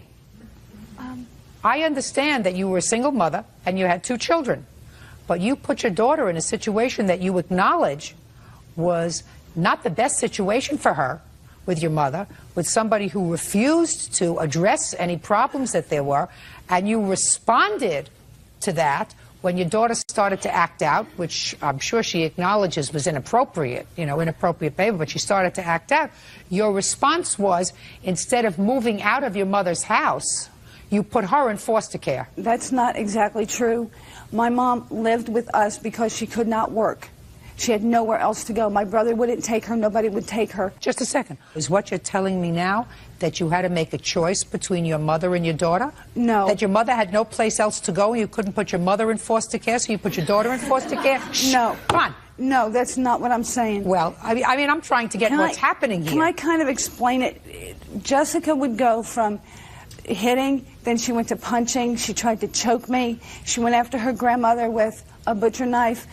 The reason that I finally put her out is because I told her, if you ever hit your brother, you cannot stay with me anymore. I put up with a lot of stuff. Even when she went to counseling, we found an excellent counselor for her, was working wonders for her. Then she decided that she didn't like him, and then she wouldn't talk to anybody. So when she hit her brother in the face, that's when I told her that she was no longer welcome in my home, because she was my daughter, and I didn't know what else to do. Okay, so that's, just a second, so that's what you did. And then you had a problem with this check. Now, you don't have to answer me as to whether or not you forged your mother's name. You forged your mother's name, you cashed the check. That's what you did, right? Correct. Okay, what'd you do with the money?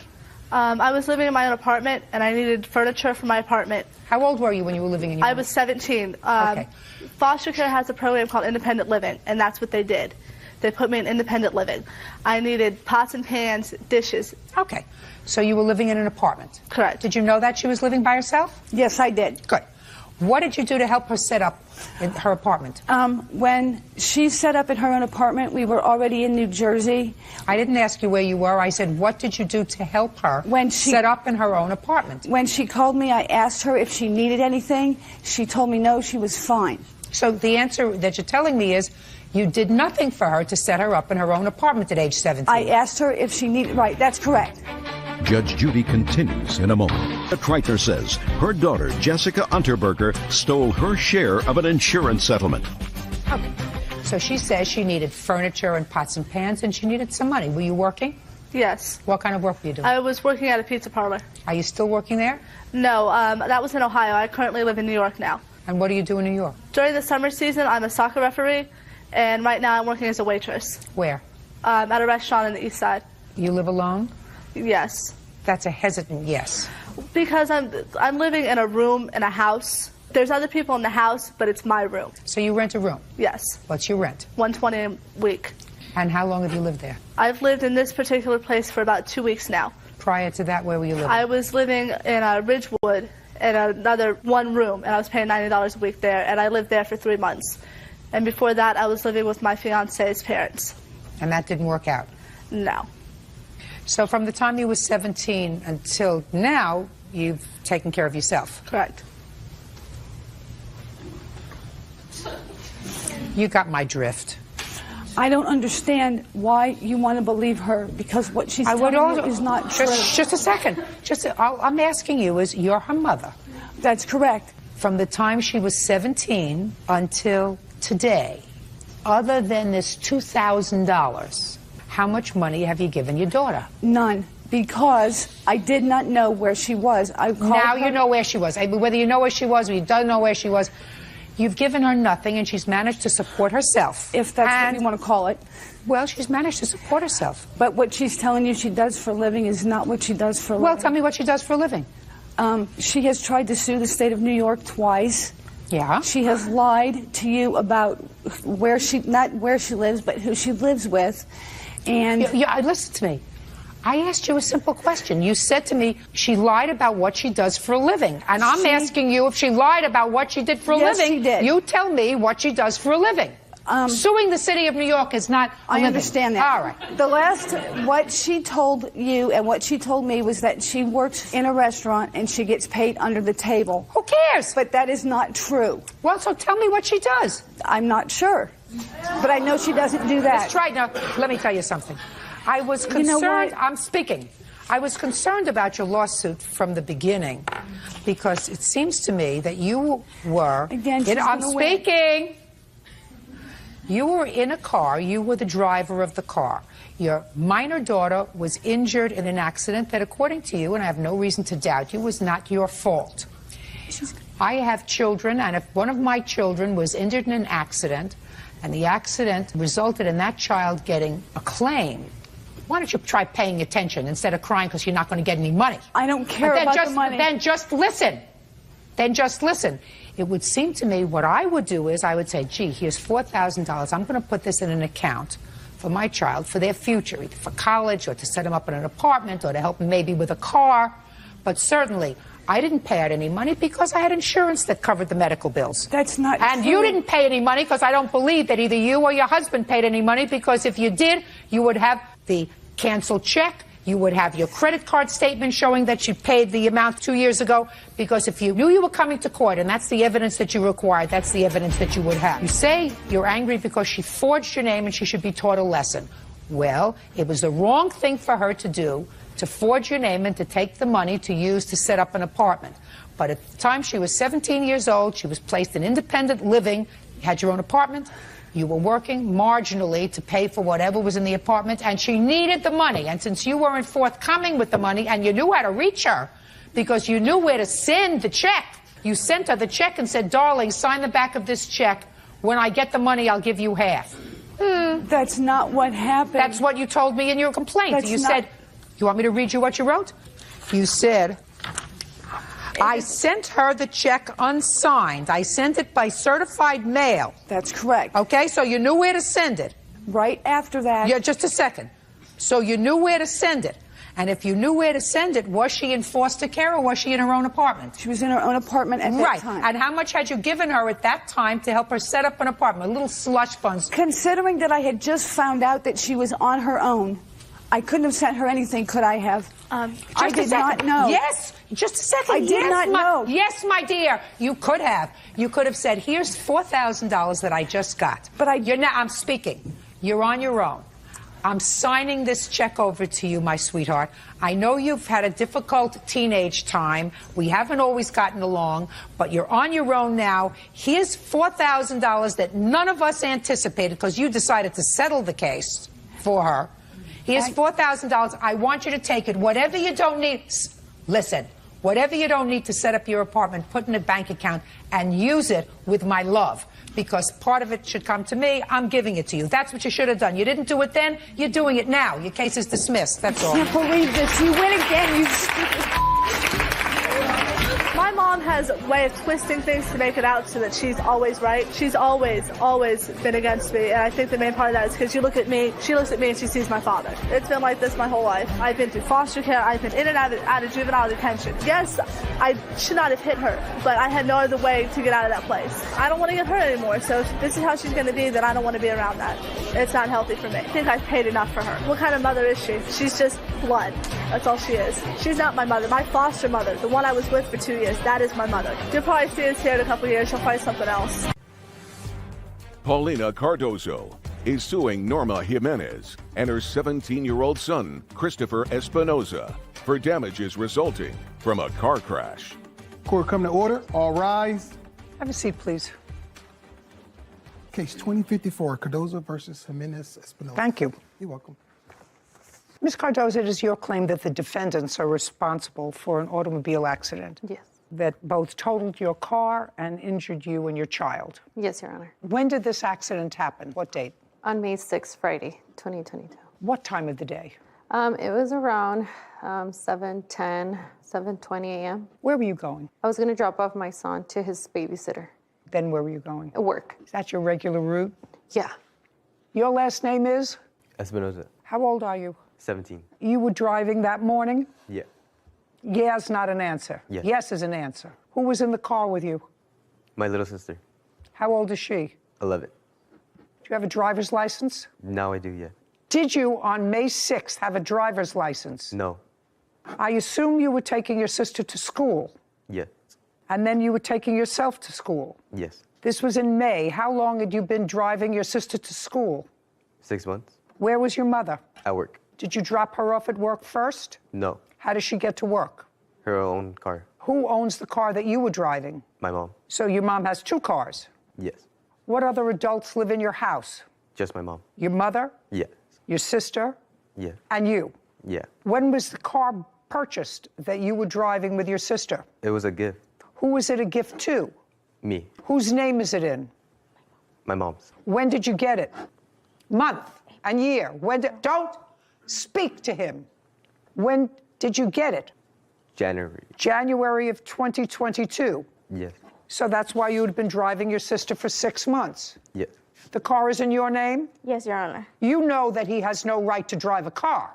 He had a driver's permit. I don't care if he had a permit. You know he has no right to drive a car with a minor in the car. Well, he took some classes, and we were told by the instructor. No, don't tell me what you were told by the instructor, madam. Your insurance company disclaimed on this if you had insurance because he's not allowed to drive a car. Is that correct? Yes. What insurance carrier do you have on your car? AAA. Who insures the car that he was driving? AAA.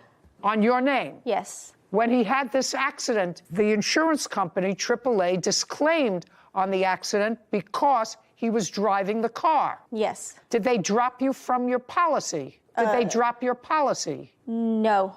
Did they raise your rates? No, because I was changing insurance at that time when the accident happened. So you had no insurance? We had insurance. Just look at me. On the 6th of May, do you have proof that there was insurance on the car that he was driving? Yes, Your Honor. What carrier? AAA. And when did you change carriers? It was May 5th, but it wasn't going to be effected until the following week. So you had no insurance? I hadn't called AAA to let them know that I was changing insurance at that time. Again, I don't believe. Okay. I was changing. Just a second. You have to understand, madam, that to make your life more comfortable so that you could go to work and your little girl could get to school, you let an unlicensed driver drive a car. You have to understand that because he could have killed her and the child. It's outrageous that you let your 17-year-old who didn't have a license drive your 11-year-old daughter, put them in a place where they were in harm's way. You're just very lucky that both of them weren't hurt. Do you understand that? Yes, ma'am. All right. If you think I'm being harsh, sir, I watched you when you walked in. You thought this whole thing was a joke. You came in smiling. It's not a smiling thing. You did the wrong thing, and if you start doing the wrong thing when you're 17 years old, when you're 27 years old, your mother will come visit you someplace where you don't want to be. Do you understand? I smile when I'm nervous. Excuse me? I smile when I'm nervous. You smile when you're nervous. Yeah. Well, your mother smiles when she's nervous, too, because she was smiling, too. Yeah. When you walked in here. What, you're not smiling now. You mean you're not nervous now? You're not smiling now. Now you're not nervous. Now I would be nervous. If I were you, I would be nervous. See what I mean? Yeah. Tell me what happened 7:30 in the morning on the 6th of May, which was a school day and a work day. Okay, yes, Your Honor. So I was driving straight like normal on East, on Pleasant Valley. And as I was going on a green light into my intersection. Do you have a photograph? Do you have any? Yes. I'd like to see it. And May 6th was a Friday, just so you know. May 6th was a Friday. Yeah. Thanks.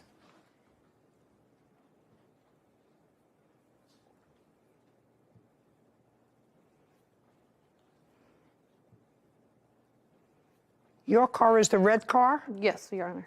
This doesn't tell me anything, actually. It just shows your car totally destroyed. Do you have a police report? Yes, Your Honor. I'd like to see a police report. Yeah, and I'll put it so she can kind of see my car, his car.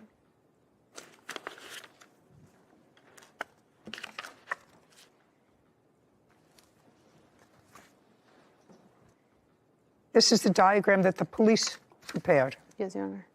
So you were going straight? Yes, Your Honor. And he was making a left turn? Yes, Your Honor. And you were through the intersection? Yes. Looks as if you were through the intersection. About to be. It was like in the middle of the intersection. What kind of citations were you issued, sir? Just without a license. What? Without a license. Okay. I'm just letting you know, Ms. Jimenez, the plaintiff had visible injuries that the police noted. Do you understand that? Yes. The airbags went off? All of them, Your Honor. other than the marks that you had on you as a result of the seatbelts and the airbags going off, did you have any other injuries? So that was actually my son. That was your son? Yeah, that was my son because of the seatbelts. Mine were both of my arms because when the airbags deployed, it crushed all my side. So both of my arms were bleeding. You were making a left turn. Yeah. She was going straight. Yes. You had a green light, but she was going straight and she had a green light. Do you understand? Yeah. That means you can't left turn. If she's going straight, that means she's got a green light. That's what it was. And you have to wait until she goes before you make a left turn. Yeah.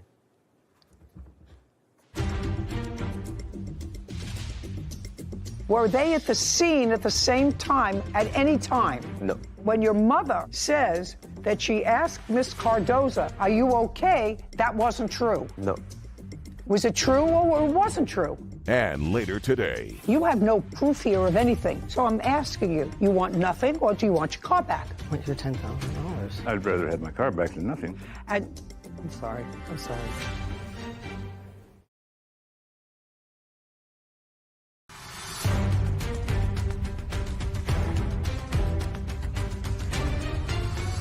Paulina Cardozo claims Norma Jimenez and her 17-year-old son, Christopher Espinoza, owe for damages resulting from a car crash. okay. Now, when you got there, you started to yell at her. You want to tell me why? You want to tell me why you were yelling at her?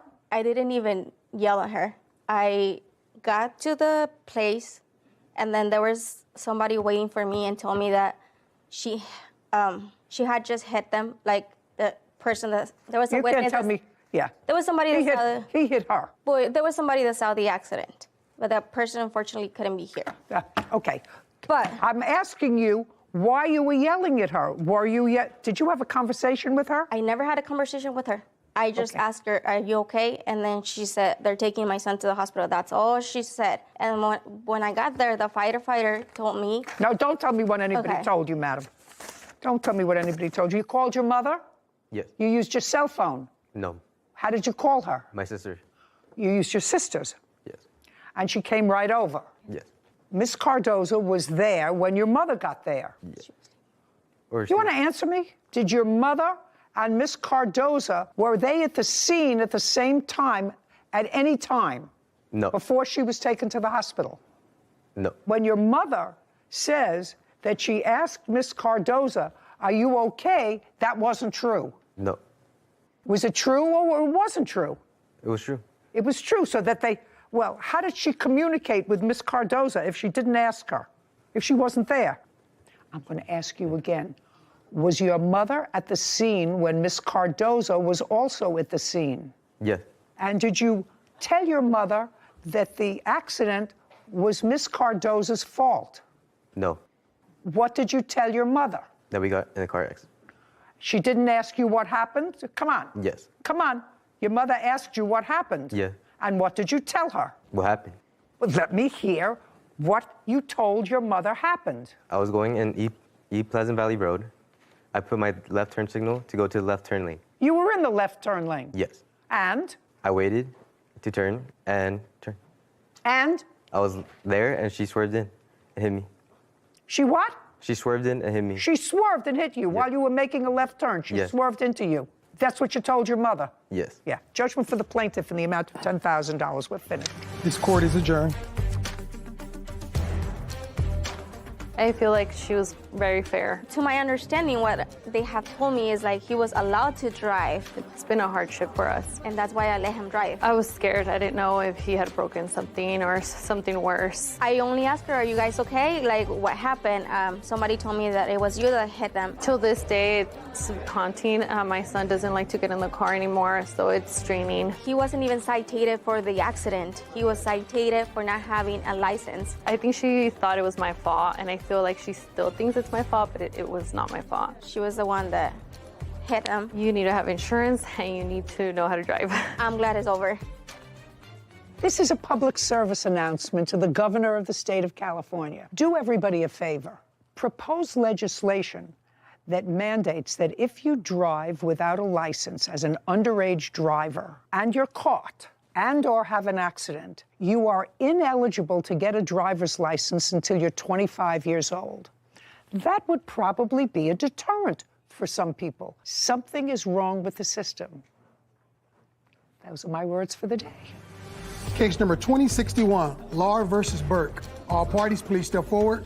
Michael Lara is suing car seller Donald Burke for a vintage car title.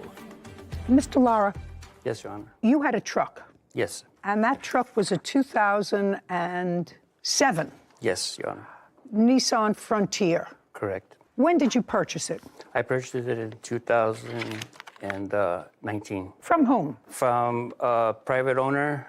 I don't have his name, but I purchased it over on an auto app. So you found it online? Yeah. So it's still online. How much did you pay for the car in 2019? In 2010, I paid, 19, I paid $10,000. I don't believe that. Let's try it one more time, Mr. Lara. Exactly how much did you pay for the car in 2019? $10,000, Your Honor. Show me a bill of sale. I don't have that bill of sale from back then. Okay. I have only the title that I had. Okay. Let's assume for the moment that that's almost accurate, because the truck is now worth somewhere between $8,000 and $9,000. So that would be a depreciation. So now it's worth $8,000. Okay. You decided to sell it. Correct. To trade it. And you put an ad online to sell it? Yes, I did. You, Mr. Burke, had a 1947 classic Chrysler sedan. Yes.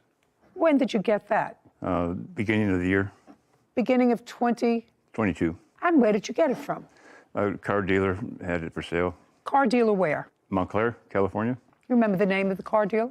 No, ma'am, I don't. But it was the beginning of 2022. Yes. And was it an ad online? No, I was driving by and saw the car. I kind of liked the way it looked. How much did you pay for it? $12,500. Do you have a bill of sale?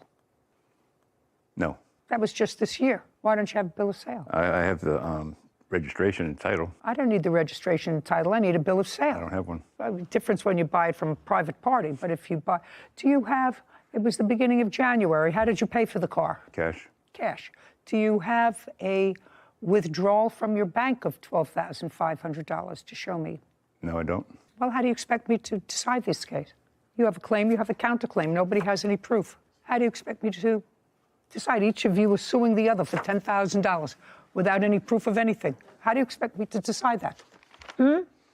Correct, Your Honor. You got it? Yeah, I got it. You got it? Yes. You have the title. You have the keys. You have the truck. Understand this. Neither one of you are leaving here with a penny. Do you understand? Yes, Your Honor. Do you understand? No, I don't.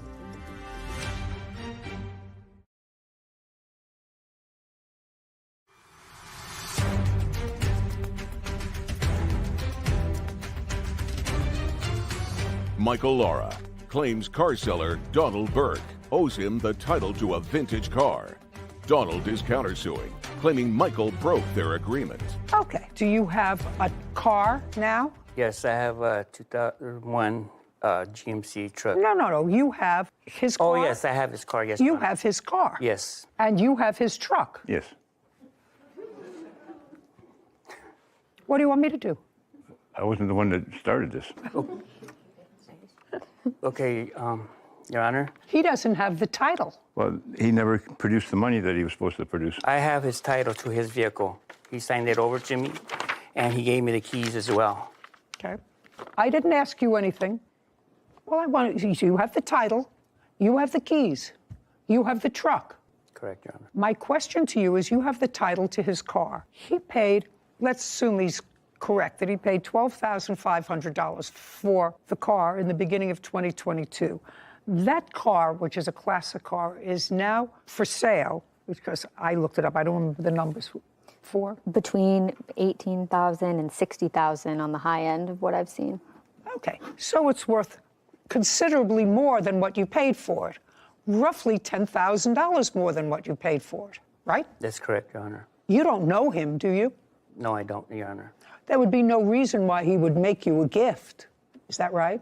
That's correct. And you have the title for that car. Yes.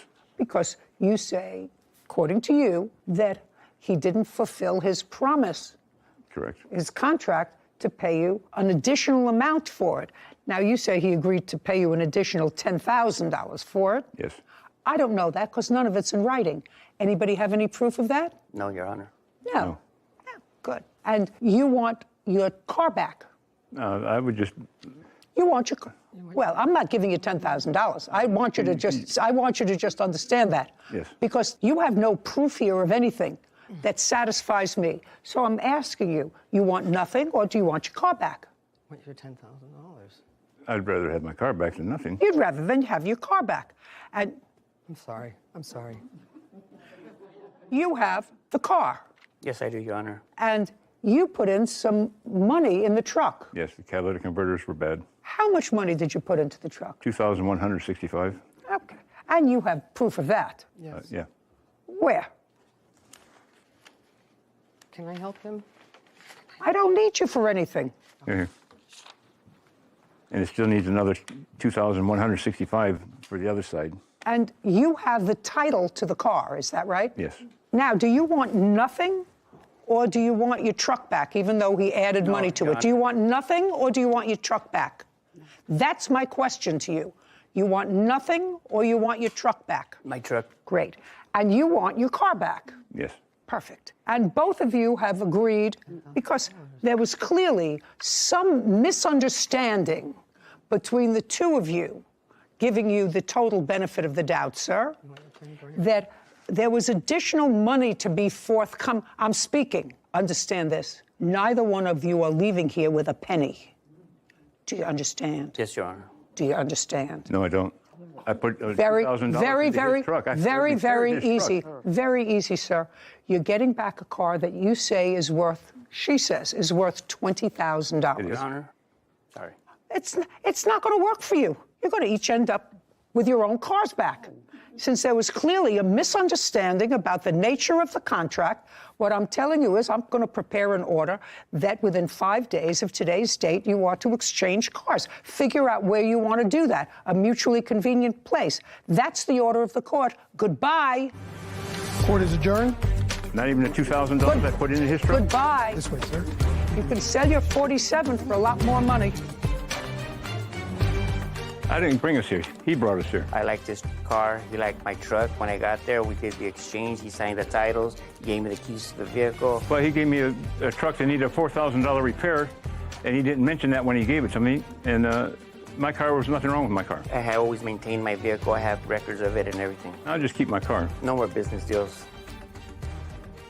So I really agree with you that there was no meeting of the minds, because the defendant thought that the plaintiff was going to pay him an additional $10,000 for the 1947 Chrysler, and no one had any proof of anything. So it's really hard to come to court with zero proof on either side. So I think your ruling to leave them how they were found prior to any what they believed to be a contract was the right decision, because I'm so glad you felt that way. Well, I mean, I was thinking to myself, looking over the papers, what's she going to do with this one? You know, it's hard because with no proof and a he said, she said verbal agreements with tangible items like vehicles, I probably would have done the same thing. I don't know what to make of this. I have nothing to look at, nothing to rely on. And it was so interesting because they both bought these cars recently. Mm-hmm. Neither one of them had bill of sale, said he paid cash, $12,500, showed me where you withdrew the money from a bank. Mm-hmm. The whole thing was suspicious to me. So to me, the easiest thing to do was leave the parties as you found them. As you found them. They had no contract because there was no meeting of the minds as to what the particulars were of the contract. You get your truck back in a little better shape. You get your car back probably in a little better shape, and be on your. Nancy Kesselman is suing her son, Danny Horath, and his fiancée, Trinity Wilson, for living expenses, stolen property, and vet bills. Court come to order. All rise. Have a seat, please. Hello, Judge. Case number 2049, Councilman versus Jorge Watson. Thank you. You're welcome. Mr. Horath, this is your mother. Yes, ma'am. And this is your girlfriend. My fiancée, yes. Is she divorced? She's widowed. Since when? June 6th. Of what year? 2022. Well, let me understand this. Prior to you being a widow, you were involved with Mr. Horath. Were you divorced? I was going through a divorce. Okay. And then he passed away. Yes. Mr. Horath, in 2013, you were incarcerated. How long? 5 years. And you have 2 little girls. Yes, ma'am. When you were incarcerated, were the children living with you No. prior to being incarcerated? Yes. They were living with you? Yes. When you went to prison, was there any reason the children didn't go with their mother? She left him with my mother. So your mother obtained custody of your children 9 years ago Yes. and raised them. Yes. You got out of prison when? September 2017. And when you got out of prison, your mother invited you to come and live in the house? Yes. In her house? Yes, ma'am. Who else lives in her house? My grandmother. Who I understand from these papers is suffering from Alzheimer's. Alzheimer's. So your mother was taking care of her mother and your 2 daughters. Yes. So your fiance now, who looks as if she's expecting a child, was your mother's next door neighbor? Yes. And you became involved with her when? End of October 2020, or 19, I'm sorry. And when you became involved with her, you have 2 children. Yes. You invited her with your mother's permission to move in to your mother's house with her 2 children. Yes, ma'am. We did agree that she could move in and stay in the guest. Had you been living in the house by yourself with the 2 girls? Yes, I have. How large a house is it? It's pretty good, decent size. It was a 1,980 square feet, now expanded out another 800 feet, so quite. 5 bedrooms, 3 baths. How do you support yourself? I own my own business. I'm a nurse. Due to the fact of taking care of my granddaughters and my parents at the time, I had to resign from Fort Irwin, working there because of couldn't commit to the hours. So because of that, I went ahead and got my own business of doing home infusions, and that started right before the pandemic. And so I work a lot. Anybody help you take care before they moved in? Anybody help you take care of the girls and your mother? No, it was me. Now, what kind of work do you do? I'm a truck driver. And you? Nursing student and mother? So you don't work? No. How do you support yourself? I was going to school and... Well, supporting yourself doesn't going to school unless you were getting money for going to school. Were you getting money for going to school? Yes. From whom? From financial aid. How much? Maybe like $800, $900 a month. And this was before I was living with Danny and Nancy. And after you moved in with Danny and Nancy? I was helping her take care of her mother, and her VA was paying me to take care of her. She was getting the Veterans Aid and Attendance. I gave her that extra money to help out with my mom and those expenses. And then currently, I'm taking care of our young son we have together. So you have a child together and expecting another one? Yes. So then you'll have 4 children, correct? Yes. And you will have 4 children? I will have 4 children, yes.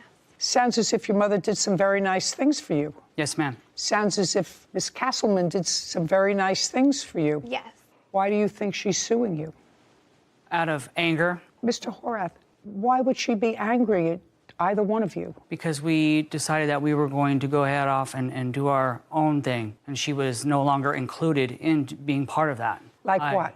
Well, being part of a family or a unit. Once my grandmother's health declined and she went to a facility, there was no more communication about anything that was going on around the house anymore. I don't know what you mean by that. Your fiancé's arrangement was that she was being paid by the VA to take care of your grandmother. Yes. And then your grandmother, according to you, had to go into a facility. Yes. Which means your fiancé isn't getting any more payment from the VA. Correct. Now, you're working, you drive a truck. Yes. Were you contributing towards the running of the household?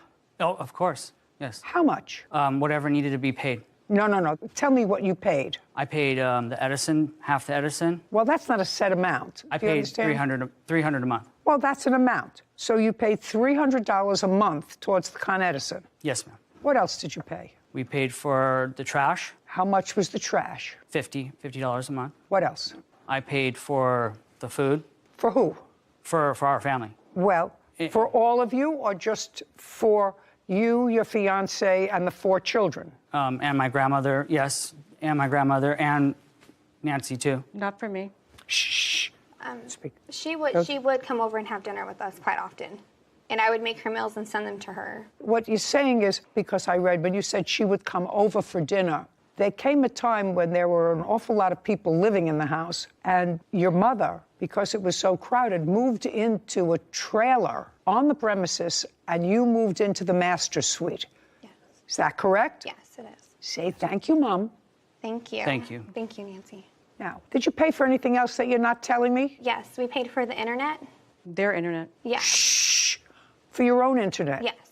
I'm talking about expenses for the house. I assume the mortgage was paid off. Is that what you wrote here? Danny did pay for the property taxes.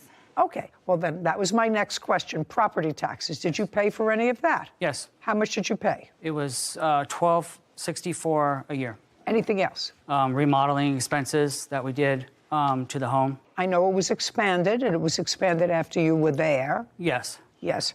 And do you know how much the remodeling expenses were? The additions were done before I came home, but everything else was added to when we were living there. Like what? The pellet stove had went out, so we bought a new one. Oh, that's I'm not interested. Okay. I'm not interested in that. I'm talking about regular. So let me get to my trusty computer. We have $300 a month for Con Ed. So I don't even have to do that. I could do 1, 2, 6, 4. Everybody knows me now. I'm a little challenged with regard to these things. Divided by 12 equals $105 a month. And $300 a month for Con Ed and $50 for trash is $5. So you paid in total the expenses that you told me, $455 a month for living in a 5-bedroom house. I'm just setting the stage for this. You paid $455 a month for living in a 5-bedroom house, and your mother moved out to live in a trailer so that you could be in the master suite with your fiance, a new baby, and one on the way. Those are the objective facts that I have. Okay. Now, so I asked you, because your mother is suing for a lot of stuff, and I don't understand why somebody would take this approach when she was nothing but good to both of you. You screwed up your life. She got stuck raising your 2 children, working full-time, and taking care of a sick mother. You know what, you go to school, and you're a full-time mother, but that's very nice, but she's not your mother, she's not your grandmother, she's nobody to you. Mm-hmm. And she took you in and your 2 children. What do you think you did to make her so angry that she would sue you? I'm curious. I honestly don't know. Well, you started to tell me that you moved on because she ultimately gave you notice to leave. We actually gave her notice we were leaving, and that's when all that started. Okay. Did you also tell your mother that you wanted to buy the house? Yes, I did. From her? Yes, I did. Okay. Well, that started the trouble. And your mother's response was? Of course. She said, okay. And what happened? I went and applied for a loan. They told me that I did not meet the criteria for the loan. I said, okay, that's fine. What about a rent-to-own option to buy? And she said, okay. We tried to get a real estate agent to go ahead and write out the contract. At that point in time, she wanted to move one of her nurses onto the property, into the trailer that she was living in. I did not feel comfortable with a stranger living on our property. I don't know them. I don't want them around my children. I don't know who they are. And if I'm going to be buying a home, I wouldn't want to. You're not buying anything. You were renting. With the option to buy.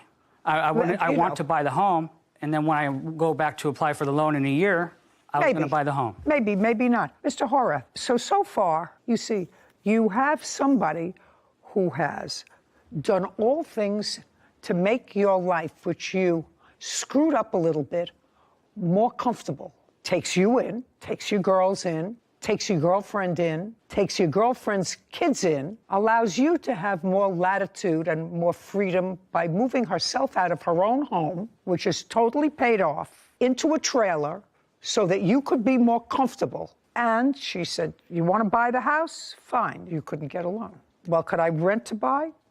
She says, okay. But she's still a working person, as opposed to your fiancé.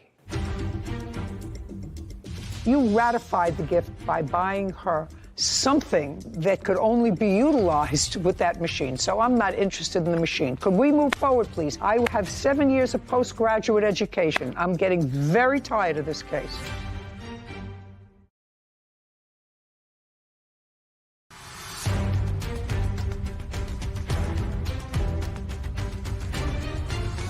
Nancy Castleman, claims her son, Danny Horath, and his fiancée, Trinity Watson, owe for living expenses and stolen property. Danny and Trinity say they always paid their share of the bills. Okay. Now, she's still a working person, and she said, I would like to move one of my nurses. She's not talking about moving in some sex offender into a trailer next to her grandchildren, who she's raised. So I wouldn't see what your problem is with that, but that's neither here nor there. So that started an acrimonious separation. I'm not going to rent the house because I'm not going to allow you to move somebody that I don't know. I'm not even going to meet them. Somebody that I don't know into the trailer. Where are you living now? We have our own home now. Where? Because we didn't agree with, we didn't want to live with her nurse, so we went Just a second. I said the question is, where is your own home? in Hellendale, Is that where she lives? near How near? 10 miles up the road. And when did you move there? July 14th. How big a house? It's a 3-bedroom, 3-bath. Who owns the house? We're renting And how much are you paying in rent? $2,500. So you got a smaller house at 5 times what you were paying her. Is that what I'm hearing? You paid $455 monthly to your mother. We also paid her van payment, but we What? also used the van. Her van payment, it was $900 a month. Did you use the van? Yes. Oh, good. Then you, Well, good. we used it to also take her mother to. Did you use the van Yes. for you and your children and his children? Yes. Yes. Okay, good. So I want to know if she's right down the road and she was good to you for a decade, why is she not included with your family anymore? She chose not to be. Really? Yeah, she wants to work all the time. When we invite her to do things or family functions or church functions, she would never come. Well, you say never. You just moved out a month ago. This is prior to us moving out. We haven't talked to her since we moved. You mean prior to you moving out, you would invite her? Oh, yeah. And what you said was, could you read that back? She's working all the time? Is that, I just want to know if that's what he said. He said, yeah, she wants to work all the time. When we invite her to do things or church functions, she would never come. Okay. Unpaid living expenses, electric bill. All right, let's get to the electric bill. He said he paid $300 a month. What does he owe for the electric bill and for what months? I was on a level pay plan for every month, and it went up higher. The rates have increased in the past year. So that was $900. It was $1,800, the bill that came out. So it actually increased over the last year, and I have copies of that. So I asked for them to pay half. Did they ever pay the extra money? No. Okay. And they continue to live there? That just came up in May, yes. Okay, well, then I'm not interested in that. Go ahead. And what else? What other living expenses? Well, the other electric bill, they were still there. They didn't pay for that one. Which was one? The one from June to July. Were you there in June, July? Yes, ma'am. And I have evidence that I did pay. Okay, I'd like to see it. Paid $3, not the whole amount. No, I did pay. Just let me see that you paid it.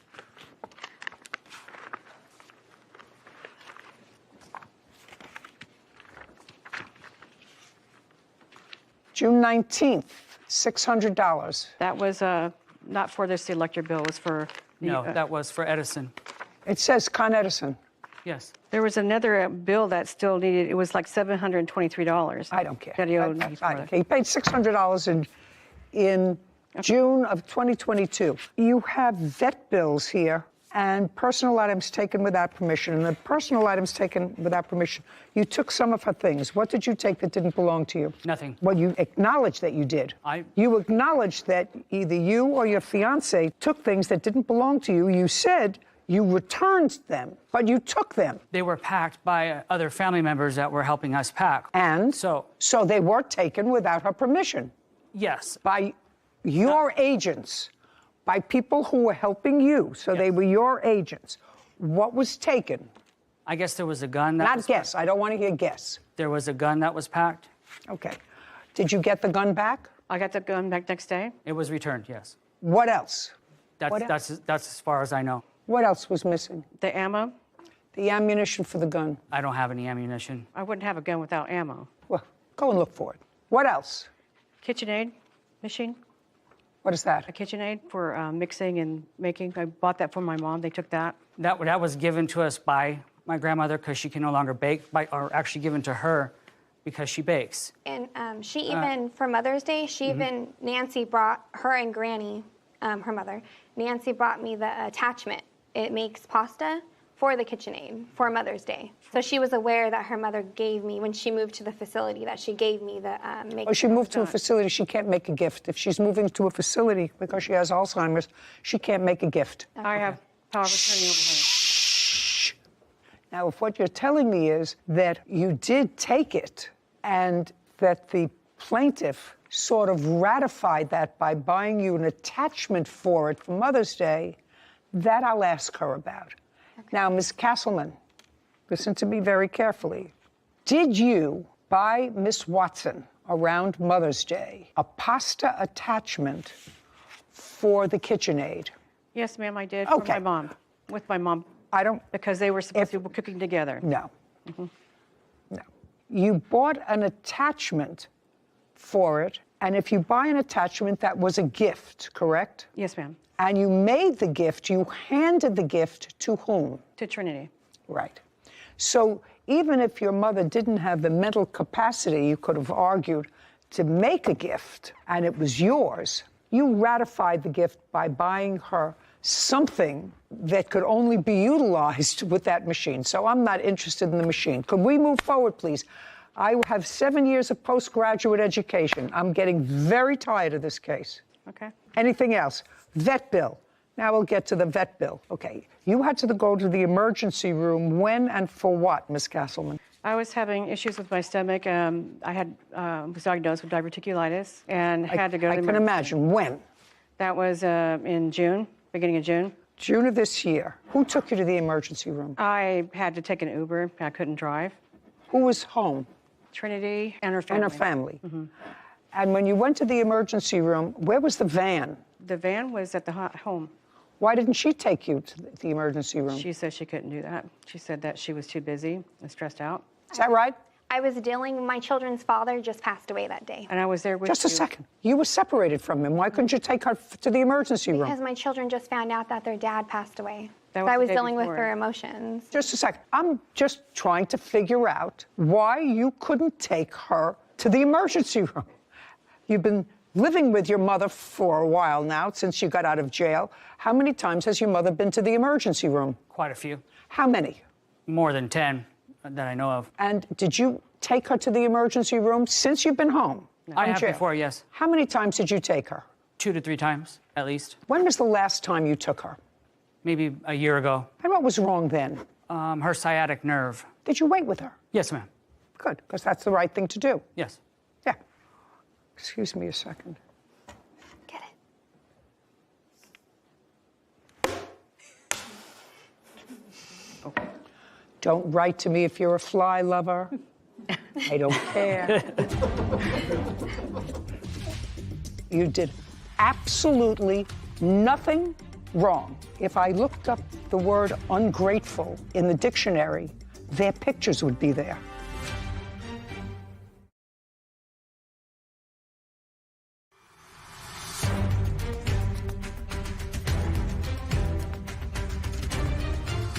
Nancy Castleman has accused her son, Danny Horath, and his fiancée, Trinity Watson, of taking advantage of her kindness.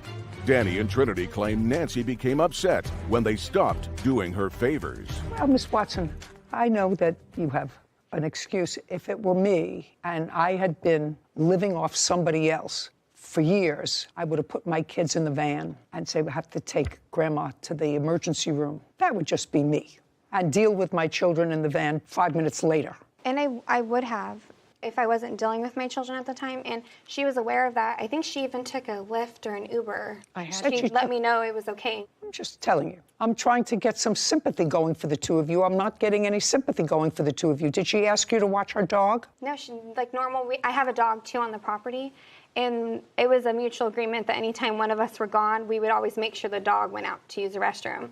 But the day her dog had an injury, I wasn't home. Where were you? Gymnastics competition. It just happened at night. When was your dog injured? On the day that I went to the ER. I asked her before, I said, I have to go, my lift is here, you know, and can you feed my dogs? And because they're in their trailer still, and Tom Molly's still on the bed, and I didn't want her jumping down, and can you take them out? I don't know when I'll be back. The Uber was there, or the Lyft was there, and I left. And when I came back home, it was about 5:30 in the morning. I noticed the dogs were in there, and that Asher was cut up. He had big old laceration. Did you know what happened? Could you figure out what happened? No, I think I know now that it was probably under their trailer while he was out, because she did say that she took him out, but she forgot to feed them, and she was home. That night I was home, yeah. Did you see her dog injured? No. Did you feed her dog that day? No, I did forget to feed the dogs. I took her small dog, Tamale, off the bed, and I had them go out, and then I put them right back in, and I went back on to the house. And you forgot to feed them? Yes, I did. Okay. But when you went in there, the dog was not injured? No, he was not. Okay. The last part of this, and then I'm actually finished. Money owed for unpaid living expenses. Anything other than what we have discussed? They're supposed to pay rent. Starting when? It was supposed to initially have been in November for January of 2022, because since my mom had to go away because she couldn't take care of her anymore, I had to do what I have to do. You mean after she stopped watching your mother? Mm-hmm. That's when I mostly enforced it. But there are text messages that they agreed to pay. I'd like to see them. Okay. I understand, Mr. Horath and Miss Watson, that the agreement was that you would live there paying certain expenses but not rent, as long as you, Miss Watson, and or Mr. Horath, when you were home, would take care of her mother so that she could work. Yes. And that stopped at a particular point. Yes, in May. That stopped in May. Yes. Okay.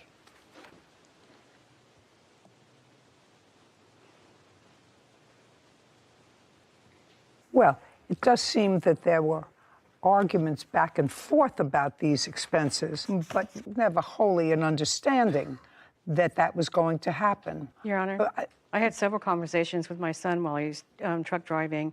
He didn't really talk to her particularly because I think she had a lot of influence on that. He would have done the Whether he did or whether he did, this comes from Danny himself. He says, okay, check this out. I'll call the state inspectors for the septic room additions in the bathroom that needs permits first. She did. Just a second. What kind of thing is that? How many times have you been married? 2. And how old are you? 37. How many times have you been married? 2. And how old are you? 28. And that's 2 in addition to this current engagement. No, then it would just be 1. And you? Just 1. Well, then you're not married, so you've each been married once before. Yes, ma'am. I just want you to look at your mother. Maybe in the next couple of years, maybe, she will be here, and maybe she won't. I'm sure when you married the first time, you expected that to be forever because you made a couple of children, right? Yes. I hope you'll be able to see that face for a very long time, but she had another husband before you. You're only going to have one mother. And your mother was really good to you and really good to a stranger and her children. And she didn't invite them in and say, well, I'm going to apply for some assistance because now, no. She worked all the time. According to you, she chose to work. She chose to work all the time instead of going to church with you. You have no idea how ridiculous that sounds. You have no idea how ridiculous it sounds to me that Miss Watson says to me, I have children. I can't work. Well, she had 2 children, yours. And she worked and had your 2 children that she had to take care of. And she's much older than Miss Watson. Do you understand? Yes. If you have a work ethic, you have a work ethic. If you don't have a work ethic, you don't have a work ethic. But right now, she took care of you since you got out of jail. That's a long time. And for you to cut her off from yourself and her grandchildren is pretty outrageous to me. But you're 37 years old, and you have 4 children. Now 6, because they don't have a father anymore, right? Yes, ma'am. Yeah. So I don't know what you were doing with all your extra money, but to your mother you were paying $400 a month for a 5-bedroom house, and now you're paying $2,500 a month rent in a 3-bedroom house, and I assume that that's plus trash, Con Edison, and internet, and everything else that goes along with the house. So I don't know who's paying for that, unless you were just stashing away money. I don't know. I doubt it. I don't even want to go into it. Anyway, Ms. Castleman, it's not worth it. You did the right thing with him. You took him in. You did absolutely nothing wrong.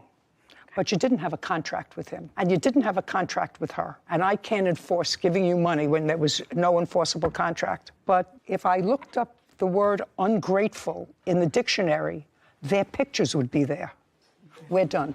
This court is adjourned. I'm grateful for the things that she did say so that they can understand where I'm coming from. She has no control. She gets upset and wants to see revenge in any way she can. Those words are not from him. I know my son. We had a good relationship before all of this transpired. They don't get it. Well, I hope that we can all eventually get back to that point for the sake of the kids.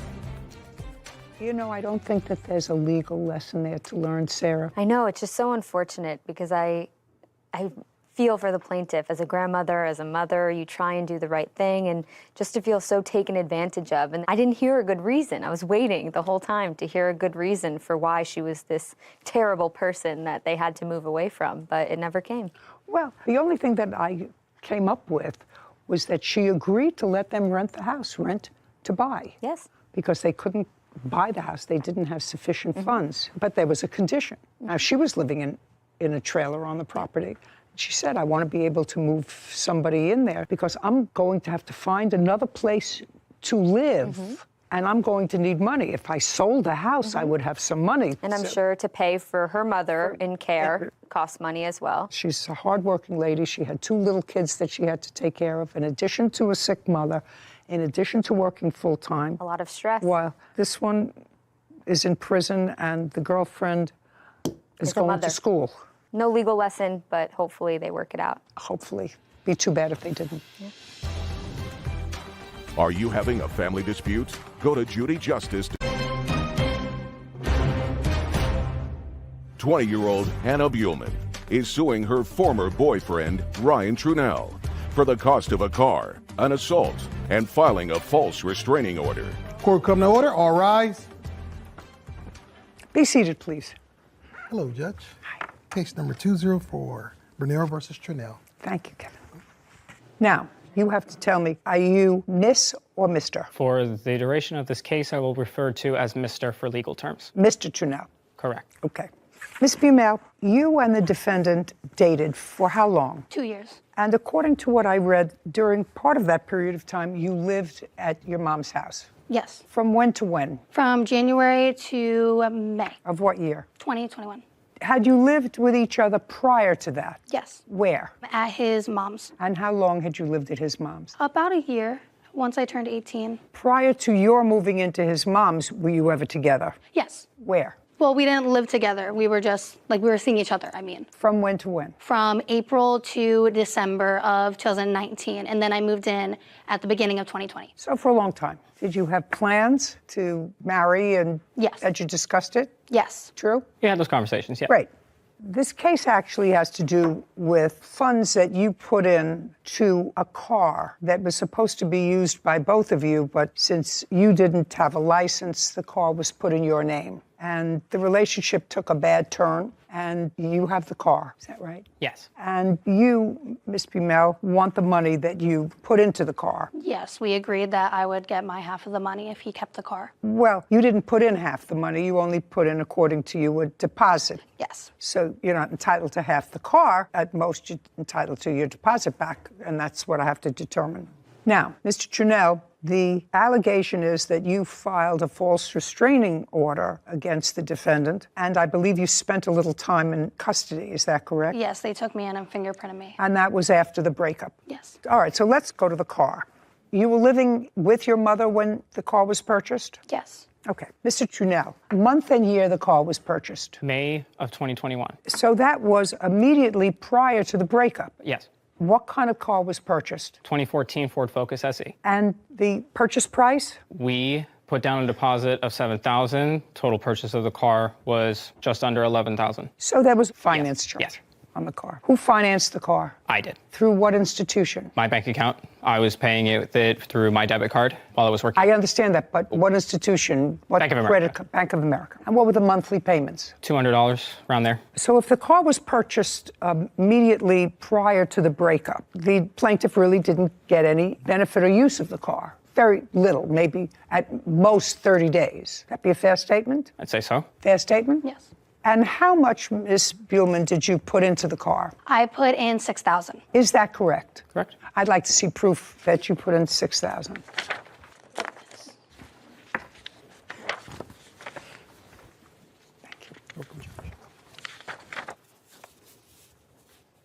And then I also have bank statements. Sarah, would you do me a favor, just add up these figures for me, please? I'd like to see the bank statement.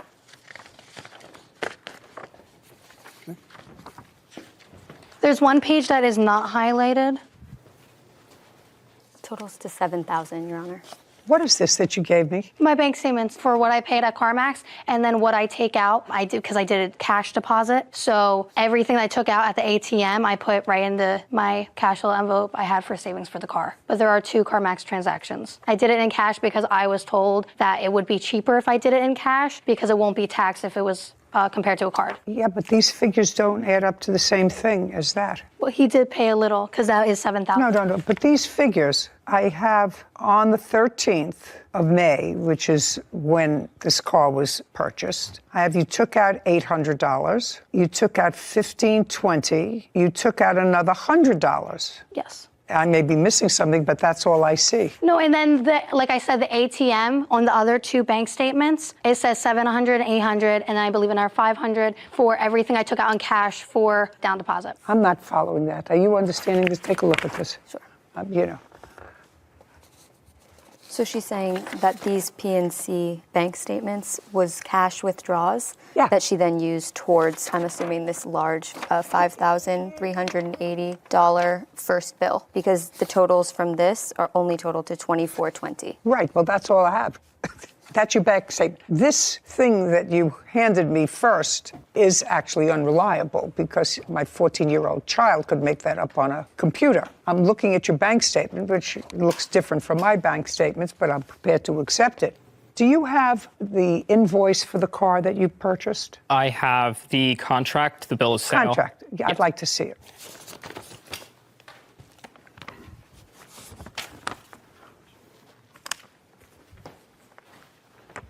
And I'd like to see your bank statement, please. I don't have bank statements with me. Any reason? In my search, there were no correlations on May 13th towards the purchase. Only records that came up were towards the insurance and car payments that followed after the date. So I did not believe it was reasonable for me to submit that as evidence. In the future, you should let the fact finder determine whether it's reasonable or not, right?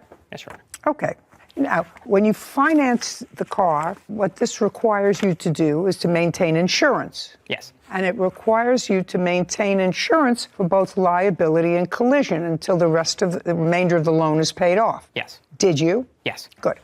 Now, without going into anything else, the 2 of you are no longer together. We may have to get into that later on the protective order, but the car was totaled. Yes. After the breakup. Yes. And the car was totaled and insured so that there was payment by the insurance company. Yes. How much? $6,000.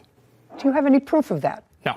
Now, when you received the $6,000, the balance of your loan was $7,000. When was the car totaled? September 29th of 2021. So you had the car for a few months and made a few payments. Yes. Okay. Well, this looks to me as if she put down most of the down payment. Yes. And that at most you paid registration, tags, and a couple of car payments, which didn't total $6,000. Correct. Well, why didn't you give her the rest of the money?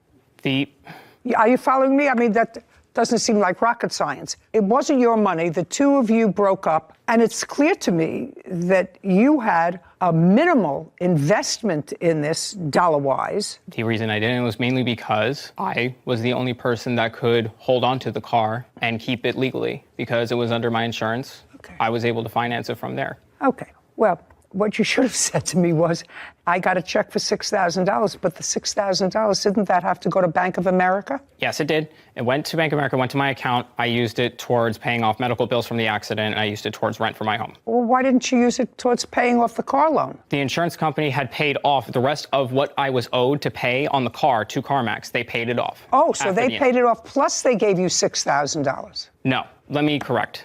I apologize. I'm very nervous. The insurance company, after the incident, had paid off the rest of what was owed to CarMax from me. Okay, so the insurance company paid off to the lender. Yes. Which was left, which was, let's say, $6,000. Yes. And in addition to that, they sent you a check. Yes. I used that check towards my bills, and I used it towards my rent. Okay, well, that you can't do, because that really wasn't your money. You didn't spend that money. Didn't you feel as if it was appropriate to give it back to her? I would have if I wasn't in the situation that I was. And what situation were you? I was injured. Who is this? Is this your mother? Yes. Okay. Are you living with your mom? Yes. Okay. Well, so you weren't on the street. I assume that you feed your child when you have to. He was actually taking care of me at that time. Oh, great. Well, if you had the money to take care of your mother, then you should have returned the money to her. So she's entitled to that money. You were compensated for it by the insurance company, and you had no right to keep it for your own bills.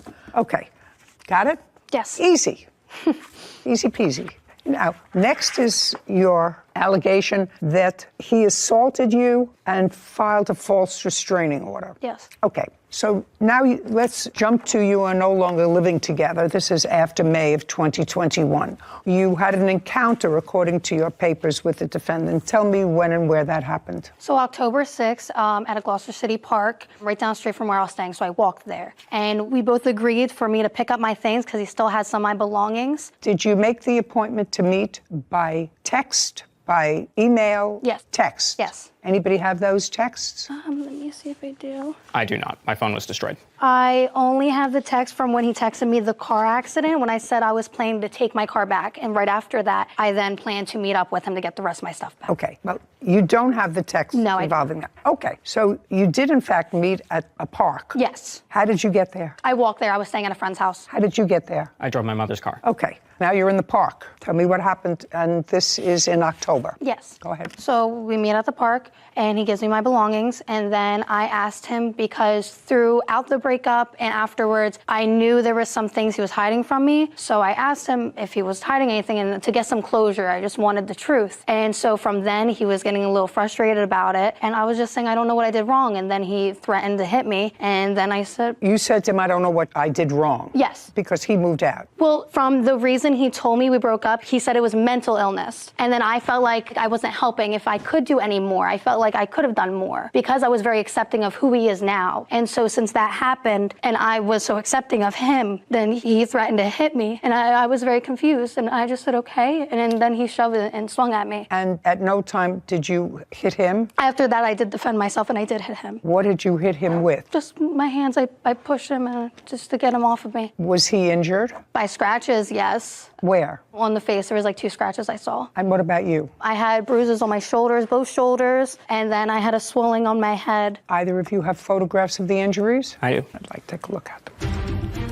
20-year-old Hannah Buhlman says ex-boyfriend Ryan Trunell is responsible for a car down payment and injuries from an assault.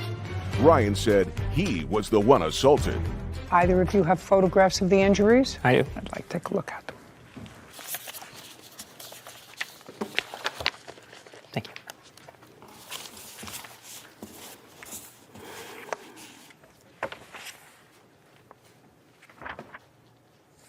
Okay. How did it end, the incident in the park? So I just pushed him on the ground and I walked away. And where did you go? I first went back to his house. I did go to his house because he still had one of my big bags. Okay, so after this incident, you pushed him down. You went back to his house with him? No, I with my friend. Well, your friend wasn't with you in the park. Yes, I walked to my friend's house. I let him know what happened, and then we drove to his house so I can get the rest of my belongings that I couldn't carry home. And what happened when you got to his house? So I told him, I said, hey, I'm sorry. I even put my hands up, and I'm like, I just want the rest of my belongings back because I didn't think I would get it back. And so then he just told me, sorry, I told you I was mentally unstable. And I'm like, I just want my stuff back. And I grabbed it and I left. So you got your things back? Yeah. And you both said, I'm sorry. Does that sound correct? No.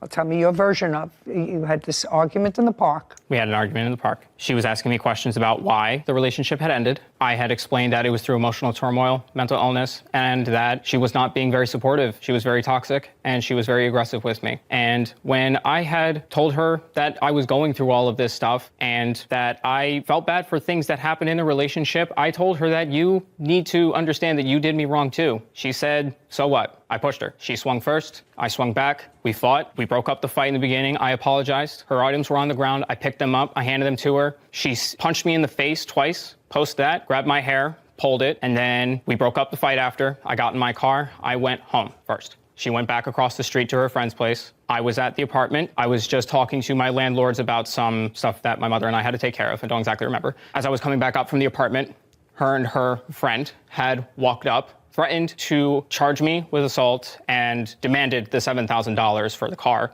then and there. I said I didn't have it. I apologized for what had happened. Didn't have it. You apologized for spending the money? Yeah. That's what part of the argument was about, back at your apartment. Well, there wasn't an argument on that. I apologized for it, but she still wanted the money. She demanded the money. Well, so the money was part of the argument. Yes. Did you both go to the police station? Yes. Yes. And who went first? I did. But you didn't go to the police station immediately after the incident. You went to the police station after she said she's going to charge you with assault. Yes. And do you have a copy with you of the police report that you filed? Yes, I do. Thank you.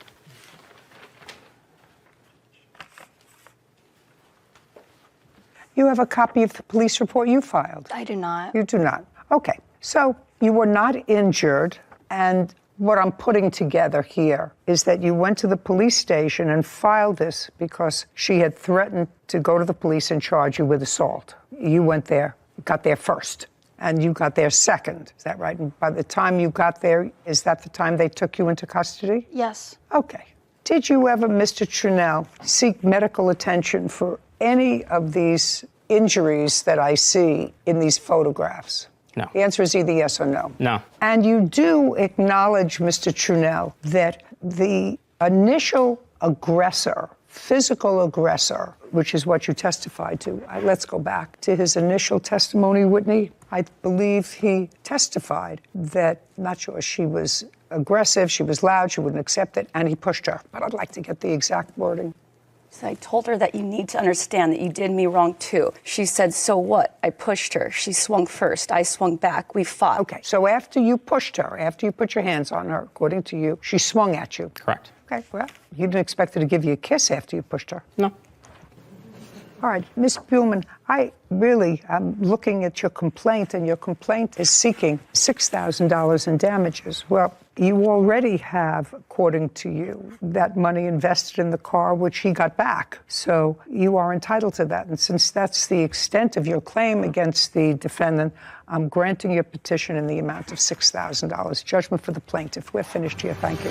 Thank you. This court is adjourned. There were a lot of factors going on, I believe, just between both of us. I'm just more than grateful to finally get this over with. I've been waiting too long and Just a lot, I think, that I had to work on, too. fighting for it and put so much work and time into it. A lot of the things that were going on in my head was me being depressed, having to deal with a lot of what was going on in the world at the same time, too. Well, he was like trying on makeup and stuff when we were together, and I was showing him how to do makeup, and I was being very supportive and just telling him, you know, you should get help, go get a therapist. I felt like she was pushing me away. And I don't know why he felt the other way around, because We just both go our separate ways, and we both just try and be happy. And I didn't know what to do, and what I was doing I thought was supportive.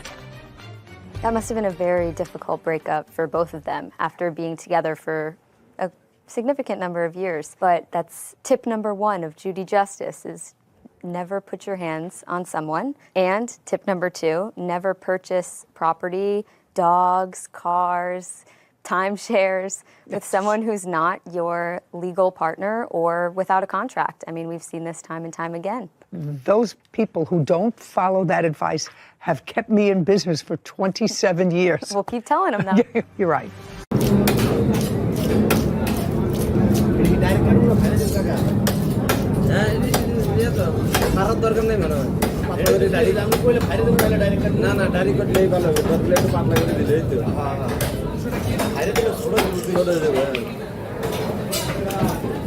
মাছ কাটার video করতেছেন নাকি অনলাইনে ছাড়ে আচ্ছা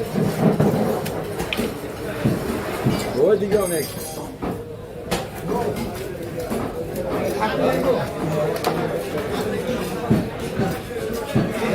মাছ কাটাটা সুন্দর হয় আপনার মাছ কাটার এই যে এমন একজন আছে এক দুজনের মাছ কাটার সুন্দর হ্যাঁ হ্যাঁ ওই যে এত জমিদের মতো মাঝে মাঝে একটু এলে আসে না এই হয় সেই হয়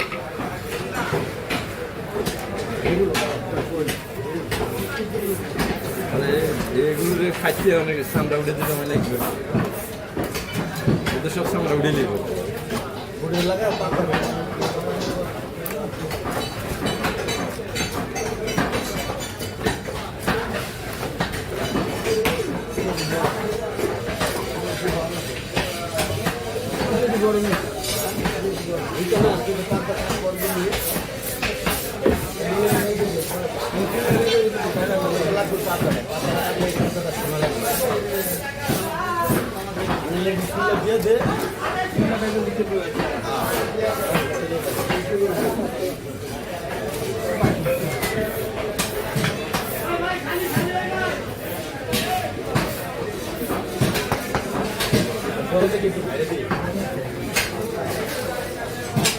মোটা আছে দেখবে